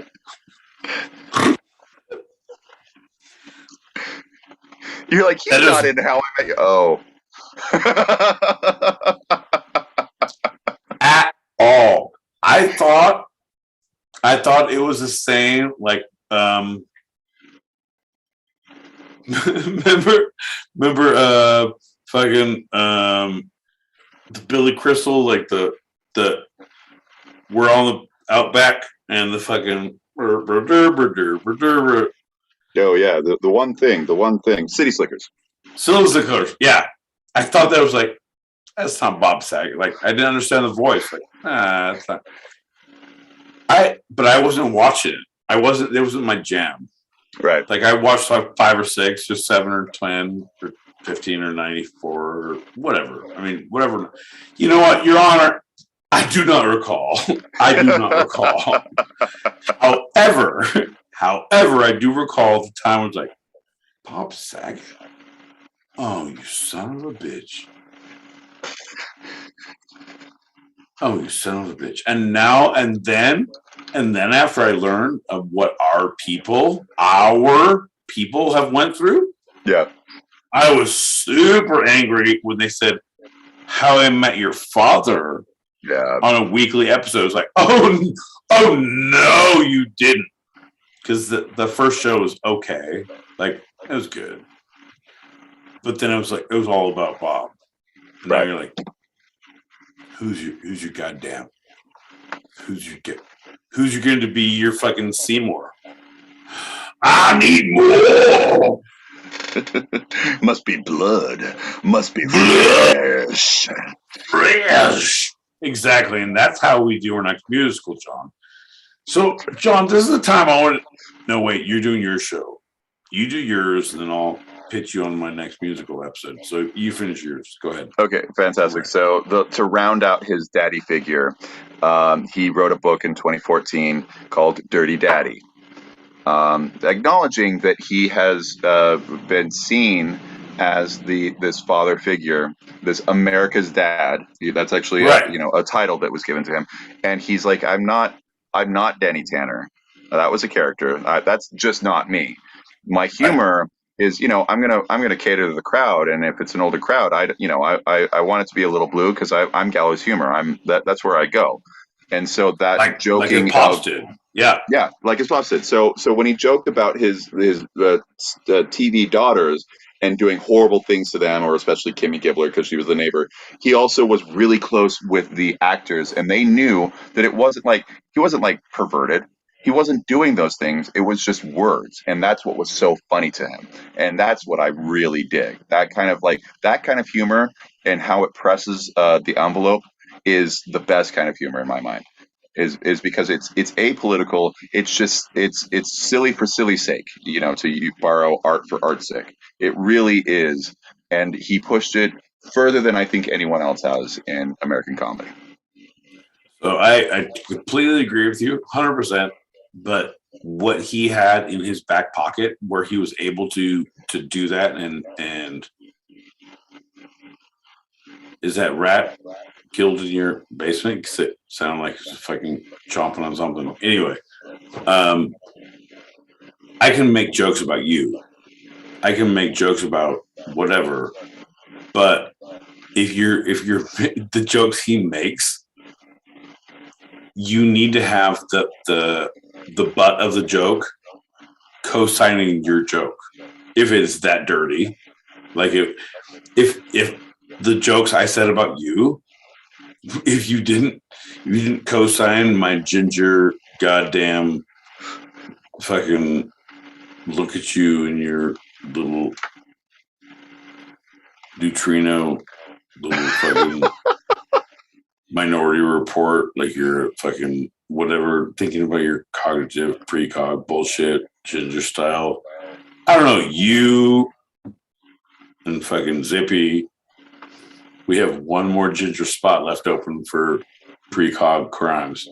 Anyway, I know because those are her. Anyone who listens to those are like, fuck him. And I feel like we just lost 2 or 3 viewers. Anyway, fuck off, Tony. You're right. It's your audience. You know how to deal with the audience, and you know how to do your subject. Not even your audience, but your subject. Like, you can joke about me in all of this shit, and you do. And granted, I'm more vocal and more aggressive because gingers don't deserve fucking any place in the world. So, granted, I was a step forward. Anyway, but I'm just saying, like he was able to say those things about Kimmy Gibbler. He was able to say things about everyone, John. Right. If it was just like, if I grew up like, I was just a production manager and I made jokes and did stand-up comedy about, he was fucking them. Like, whoa, holy shit. Right. It's about the relationships you have with people. Yeah, because he is such a positive person. And so that's really what that's the next phase of what I want to talk about, is that he, in his own personal life, is so positive and so caring. And a couple of the specials that we've seen, like the first one, which was the super dirty one, the That Ain't Right. He was actually at NYU for a specific, very somewhat rare disease that his sister suffered from. And I don't have it down because I didn't choose to write it because I was drunk at the Doesn't time. matter. Doesn't But doesn't that's what matter. he Keep was there going. for. It was that benefit, and so that kind of that awesomeness really has perpetuated throughout his entire career, and that's why at his roast, the big roast, another thing that people like, oh, see that shows how dirty he is. But every single person they end with, I really don't have a bad thing to say about Bob. He's one of my best friends. He's the most caring person I know. And I, that beyond that, I can joke about his character, his quote unquote character, the character that he plays, but the real person, he is untouchable because he is such a good person. And that goes back to the gallows humor being just words, where some TV dads have proved to be themselves not so great. And so he has become the most trustworthy father, America's dad in recent history. Um, after How I Met Your Mother, the Entourage cameos that he did. He did a series called Strange Days with Bob Saget. I wasn't able to see this because I had to pay for it, but it's him exploring strange subcultures of America, which is right up his alley. And so I just wanted to mention it, even though I have really not much to say about it because I didn't watch it and I don't want to talk out of school. But it just is the same thing that he's been doing his whole life. And so I'm trying to paint this picture that I've been seeing, looking at his larger body of work and not at these little specific things. Oh, he said too many curse words. He said the F bomb like 400 times, and that ain't right. Therefore, he must be a filthy comic. No, it's words. It's just words. And then there's the Aristocrats. As we say, just words, because there's just words. Because John L. Peacock won't say just words. They're just words. There's nothing about them, but he won't say them. But apparently, it's okay for Bob Saget to say all the words, and it's okay for him. So, did you look up, or do you remember the Aristocrats joke? No, I know. You know it. I know the joke. So I mentioned this on our Tuesday chat that in addition to it being a documentary about one of the dirtiest jokes out there, because the whole point of the joke is that you can riff on it, much like jazz, and make it as personal / just dirty as you want it to be. I think it's also, the documentary is really about the structure of comedy and how a comedy is like jazz and how it's not about the song, it's about the singer. It's not about the joke, it's about the comedian. 100%. I'm with you. Okay, so I have such a hard time. We had this conversation. We had it on air and we had it off air, and like John is trying to bring this into our fun segment. Like, bro, I understand. I get it. Like, there is a fun thing, there is a serious thing, but it's like jazz. It's a thing. Like, yeah, I understand the science of comedy. I get it, but it doesn't have to revolve around the actively worst. The joke, if you take. So here's my deal, John. Here's my deal. I guess I was thinking about it. If you take a joke to its basest form, mm-hmm. and like, here are the actions that happened. Here is the thing. Like, that's give me a little premise, a little something to work with. Yeah. And like all you're doing at that point, here are the actions that happened. And now my joke is to try to get out of this hole. Because I can't say all these things that are happening. And everyone has a different way of trying to not say these things that are happening. Things that are happening, right? Yeah, totally. Right. And the comedic joke is try and get out of a hole. Yeah. And I'm with it. I'm great. I'm with it. But it needs to be different. It needs to be like, hey, why don't you fucking untie some knots and fucking go down a zip line? Like, I've been watching all the Survivor, man, you guys. My whole thing is there's different ways to get out of holes than just saying dick and fart and cunt jokes. All I'm saying, I'm classy. My jokes are classy. Fuck that, they're not classy. But I don't want to change them. Fuck them. Anyway, John. So it leads us to his podcast. So the podcast is, and this is all you. This is all you. I can't. I have nothing. Yeah. Yeah. This is all me because you haven't seen it or listened to any. It's also on YouTube, so you can actually see it. But Bob Saget's Here for You is the title of the podcast, and it started April 20th, 2020, right after the lockdown. And he chose the date, even though he's a professed non-smoker. He says it just bottles him up, and he feels he can't get out of himself. But a quote from the first episode, he said, someone said to me shortly, someone said to him shortly before the podcast that he was Batman. And his response to that person in the episode was, well, as long as you need me, I'll be here. And going forward, I think episode 7 or 9, he's talking with Howie Mandel, who he met at the Comedy Store, and he said, "I like to say things others can't because they're just words." And I've been referencing that, but that's the actual quote he said, and that's where it comes from. And he embodied his comedy, this weird scatological theater of the absurd in many ways, a break from reality. As long as the listener is willing to go on that strange ride, they're buying the ticket, they're taking the ride. It's very gonzo in certain ways. Fuck yeah.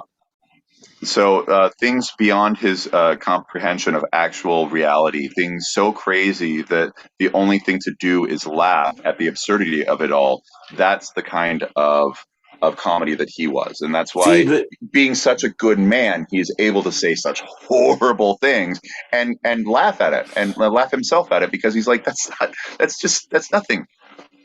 Right. Yeah. He found this perfect line because of where we're talking about the Electric Daisy Carnival, and we're talking about Hunter Thompson, and we're talking about these comedians, like and quote unquote comedians, and we're talking about the nice comedians, like. Here you're writing the line of like, fuck it, but not fuck it. But no, Dan Tanner, like, fuck these twins, like, but not fucking, but fuck them. Like, well, right. And somehow he was one of the closest people who literally, figuratively,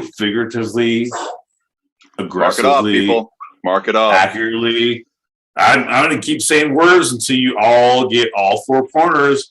You call in on tuesdaypod@gmail.com with your bingo card of Pete's stupid words, and then you're bingo, and we're in. So that's Bob Saget's humor. He's not quite Danny Tanner, though. He actually in the podcast he started to say, "I'm kind of becoming more and more Danny Tanner. I'm cleaning more. I'm disinfecting more. I'm being more OCD, a la that character." Though it also could be said that he's more of America's dad. One cool thing about the podcast, and one reason why I want to promote it, and a big reason why I wanted to do Bob Saget as a segment, is that he goes and he had this thing, at least for the first couple episodes. I don't know how long it lasted. I'm about 20 episodes deep, and it's still happening, where people would call in and leave a message and ask a question. And if he liked it enough, he would call them back live on air, very similar to a stereo, where he would say, "Hey, it's Bob Saget." And they're like, "What, really?" and they had a phone conversation, and he would say, so there's something you want to ask me? And they'd ask him random things like, what was your biggest flop? What are you doing during COVID? What are these random things? And it was just him talking one-on-one with super random, non-famous people, and then also bringing on famous people, John Stamos and Howie Mandel and others. But Macaulay Culkin was one of his first guests. But like that connection that he had was him again, kind of crowd embodying work. this America's. What you're talking about is crowd work. What Yep. you're talking about is crowd work, bro. Like, take a breath. Like, I feel like you're getting, like, anyone who's watching YouTube, if you're fucking get smash that subscribe button and then like get that alert button. Like, John is red. He's sweaty. Look at him. God damn, he's excited about things. You guys, let's all support John. No, he did good. Like, bro, you didn't know. I'm with you 100%. So, also, smash that subscribe. Hit that alert. Also, all of our profiles are in. But no, he did all of those things, John. What you're saying. No. I just. And his humor, which I want to actually praise you for, Pete, because I see your humor as being a unique aspect of yourself, and I haven't really seen that and that direct kind of humor in other comedians. And Bob Saget, really, when I did the deep dive, I started to see that that kind where it was self-reflective. Even in the moment where you would comment on your joke in the middle of the joke, and that would still make it funnier. Meta in many ways, breaking down walls, barriers, and boundaries to simply break into another human being, person to person, and say the stupidest thing imaginable to make that person smile for a little while. And that is beautiful. That is weird, and that is something that I wanted to bring out in this conversation. Fuck you. No, but literally, yes, 100% was Bob Saget. Like, he had those moments of like, oh, the entire world has left. Like, but why not right? And not, he wouldn't aggressively say right. He'd say, but why not?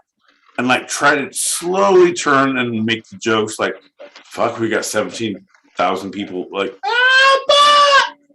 John, fuck you.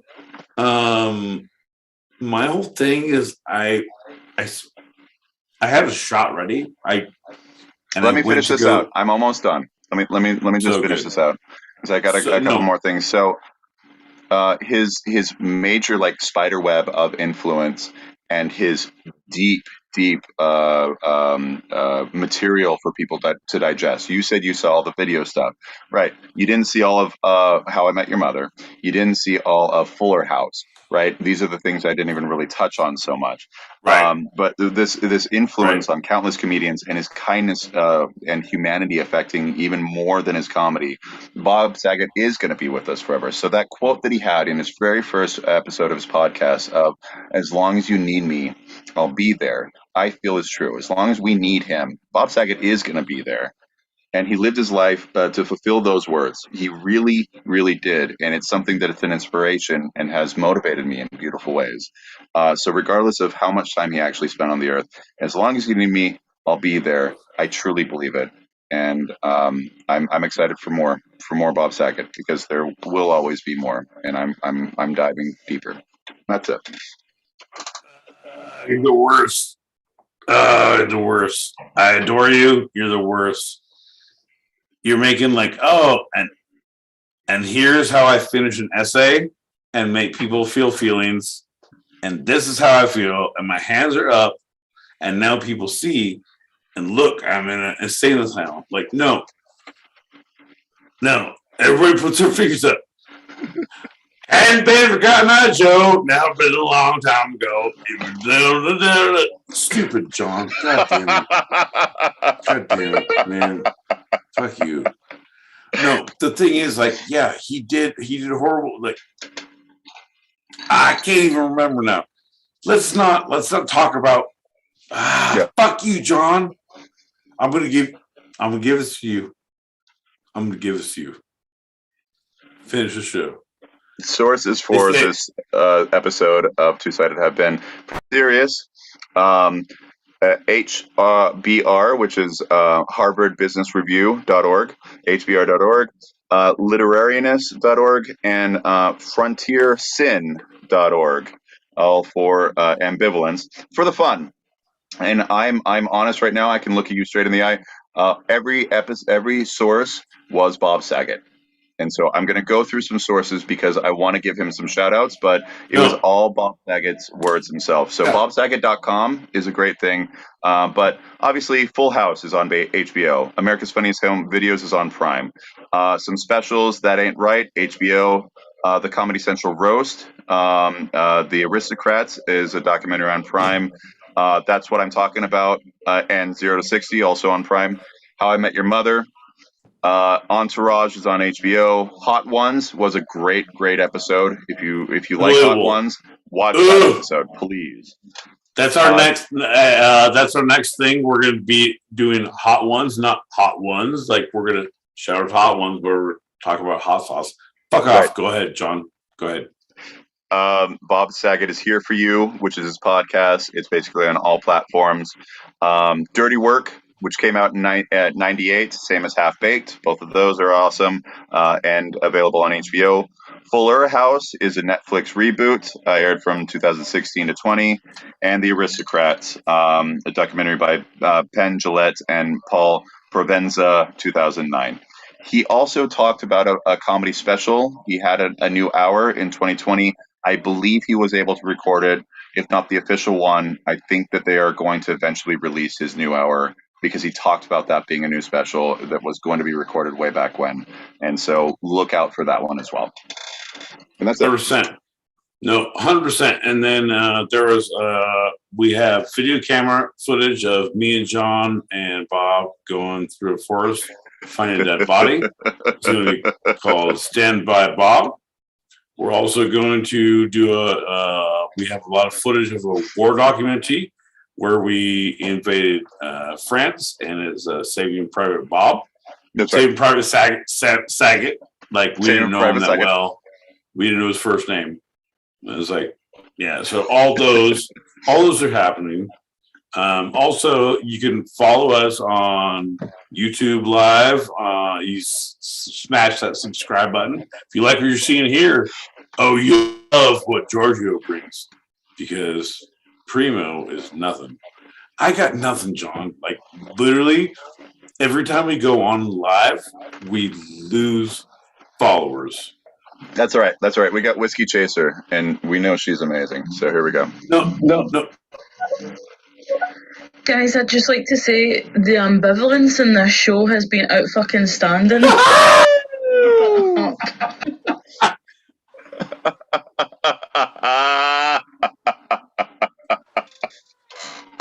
Girl, fucking shit. Okay, my ambivalence to I'm going to use this in so many different ways. I watched how you decorated your windows in the holidays. That are going to be only one of beautiful window dressings with fucking paint. I was ambivalent to it. I don't know what that means, but I just want to say that I saw your window paints. They were fucking awesome.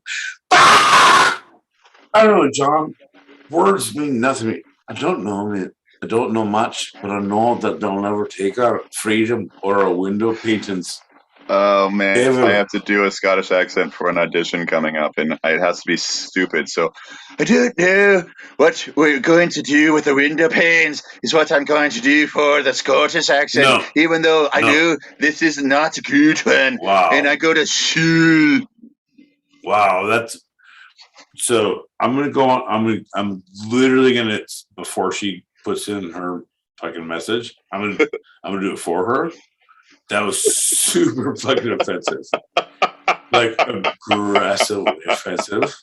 Of like, hey, Middle America. No. Hey, Scotland resident.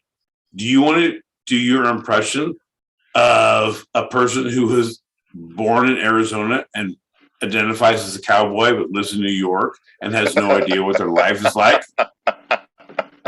then go ahead. Good on you. Like, wow, bro. No. She don't know. Fuck you. Oh, of course. Listen to her. No, the real Scottish accent is a bit more meticulous and specific. Yeah, I know that, of course. But I want to do a very extreme one, and therefore, that you gotta have the that go from here until tomorrow. Well, my favorite thing is that John wouldn't let me do any Eastern Indian, but he did that and got very offensive. So I'm super happy. So when he was a call in and aggressively cancel him, like this is how this is great. Like somehow I became the good one of the show. Like you're aggressively offending cultures, and I there can be only one, John. I don't know. Yeah, totally. Yeah, going straight to Braveheart every single time you need to do the accent is probably the best thing you can do. Oh, I'm sorry, Highlander first, and then I love you. I always have. I know that is Braveheart, so don't tell me you are not doing Braveheart in addition to there can be only one, which is Highlander. Yes, I understand your connections. Hey dummy, because no one's leaving messages. So it doesn't matter what the words are, it's how your accent goes. And then that's how you pull in close, because your shit is ridiculous. Hey, right? Like, speaking of that, is there anything from this episode?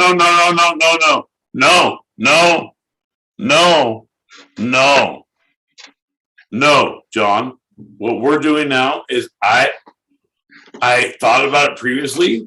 I had a shot poured. I poured it over my lap after I picked up my anti-John L. Peacock flag. So now, when I'm trying to pour correctly, you would pour a shot. Let's do it and shut the fuck up. And if anyone likes this, like, wow. Hey, you guys like people getting shithoused on YouTube? Hey, smash kids. that subscribe button. This is awful. Like literally, this is the worst. Like this is. We got a whiskey chaser. Let's listen to her. Like, I appreciate the effort, like the actual effort that you're putting in to do a Scottish accent, even though it's absolutely shite. That's right. And sounds nothing like a Scottish accent. I appreciate that. So thank you. Thank John, you. do you want to go first? Or should I appreciate that? It sounds like shite. Do you want to go first, John? I appreciate the effort you're putting into the Scottish accent, even though it's and you?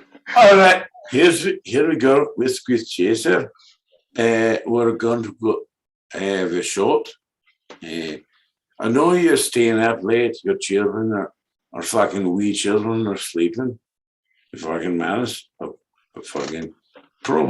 Fucking roaming around the house. I don't know. I don't know. John, here we go. That's all fucking. I appreciate you having a shot with me. I appreciate you. Even though your kids are going to school. School. All you going to school. Hey, whiskey chaser. If I can push you on stereo, get your old man, if I can have a shot with us, because your kids will be in school tomorrow. Okay, that's the worst. Like, we're not. I love you more than, like, not you. Like, I love you. Like, I'm not being aggressively weird, but I'm not trying to be. I can't do Indian anymore. I want to do Scottish. I can't do Irish. Like, things are. My fucking comedy accents are getting slower and further between, and I'm trying to get as much as I can out of them before they cancelled. Because, oh shit, I'll get Indian. I will fuck John. He's frozen. I'm trying. John. No. What are you doing? Fuck you, John. Do a shot. God damn it. Cheers.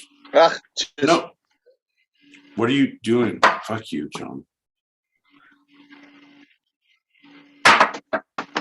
Is there anything you'd like to take a second stab at? A second look, a second guess, second opinion? No. Another You're round trying of to. Retraction Corner. Hey, dumb stuff. So what you're trying to do is shut the show down because you have shit to do. You got a text and you're looking at a lot of phone issues instead of things. So therefore, I don't fucking care. What I is you. Oh, look, I got eye contact.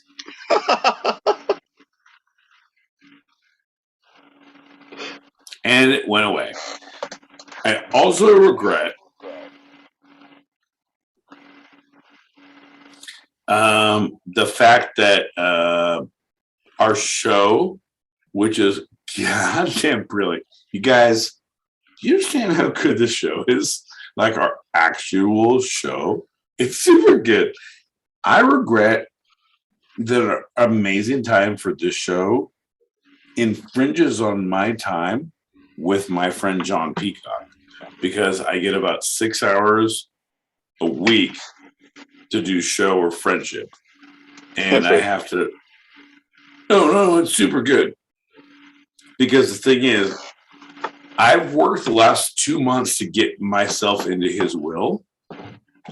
So if he dies from weird circumstances, maybe being a wheat thresher accident, I will get all of his hot sauces. And I don't have to worry about this shit anymore.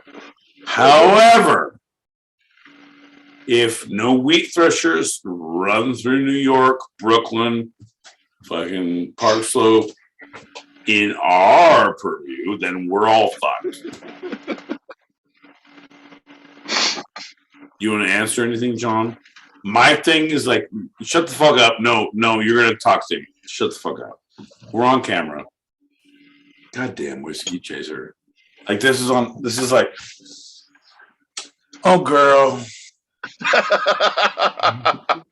I'm gonna let you know. Because like there's camera shits, right?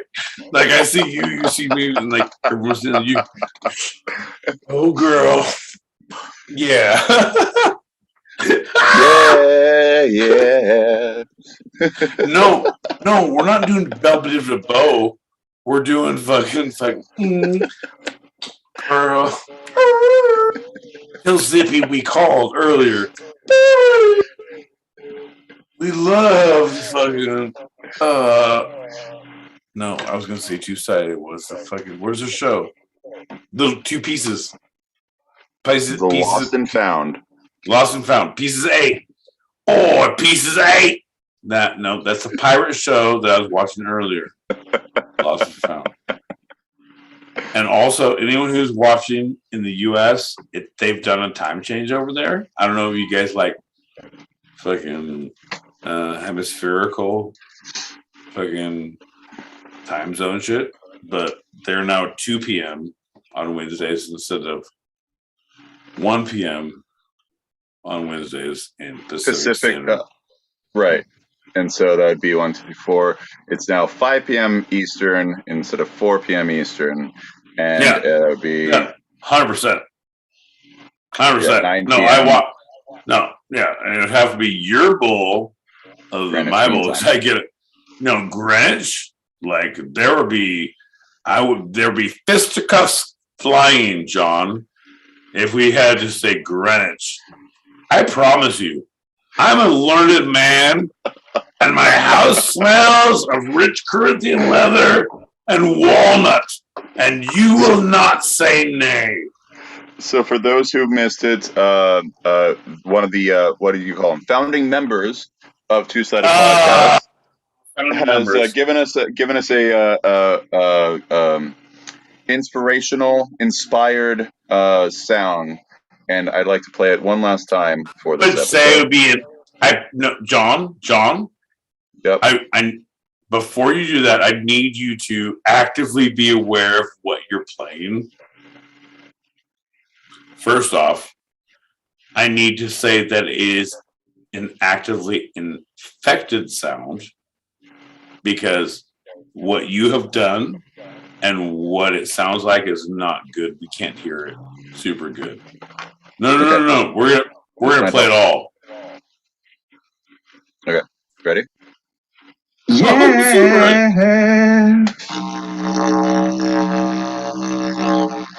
I'm a fact finder, and I'll remind you, believe when I say I researched this all day, but we are two-sided pod. You need to rebut all I say with all of your ragings. Tell me why I've got red hair and ginger pubes. Tell me why you bitch and moan, it's all you do. Now it's time to get drunk and go on stereo. That's the two-sided way. Jesus Christ. That Jesus Christ. But literally brilliantly, like that was a good mix. But I actively all the answers to his questions were because John's a fucking idiot. But no, that literally, figuratively, accurately, aggressively, actually, all of these. Your first playback was bullshit, John. This turns out we're gonna be stars, John. We're gonna be fucking stars. Hey, let's do a shot and let's get out of here. Let's get ready for the green room in 4 minutes. Ready? No. Are we doing fucking? Oh shit! It's Thursday. We got a green. Jennifer. All right, guys. This is bullshit. Okay, let's do green room. Let's do a shot, and we'll do green room. I have a casserole. It's gonna be cooked later on.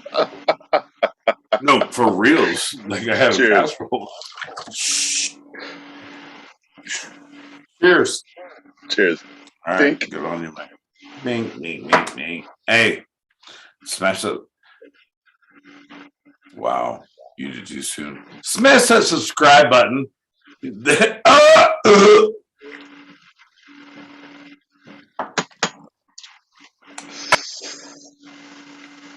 Smash that subscribe button. Get that alert button. Anything down to the left, to the right, back and left. Think about it as a Kennedy fucking Zapruder film. Back and left. John, it's on you, baby. We have our open chat show on stereo every Tuesday, same start time as tonight. So if you'd like to join us or you want to throw some topics out there for these two-sided podcasts, you can email us twosidedpod@gmail.com. That's TWO sidedpod@gmail.com. And remember to join us in the green room. It's going to be 30 after the hour, so in about 3 minutes for after show wind down. That's a wrap for tonight. I'm John L. Peacock out in Brooklyn, New York. And I'm my boy Pete. I love you. Always have. You're welcome in the green room. This was our show. Join us live on stereo next and every Thursday, 5 p.m. Pacific, 8 p.m. Eastern, as we talk about the two sides of life. I almost have this. Shut up. The fun Dude, John, don't read and the shit. serious here on Two Sided. I love you, Pedro. Yeah, I fucking put up with your bullshit, John. I love you. Always have. Fuck you, John. This is bullshit. This is honestly, literally bullshit.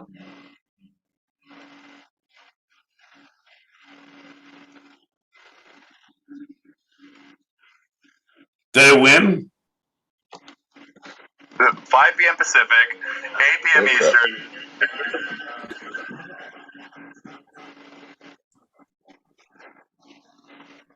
Two-sided. I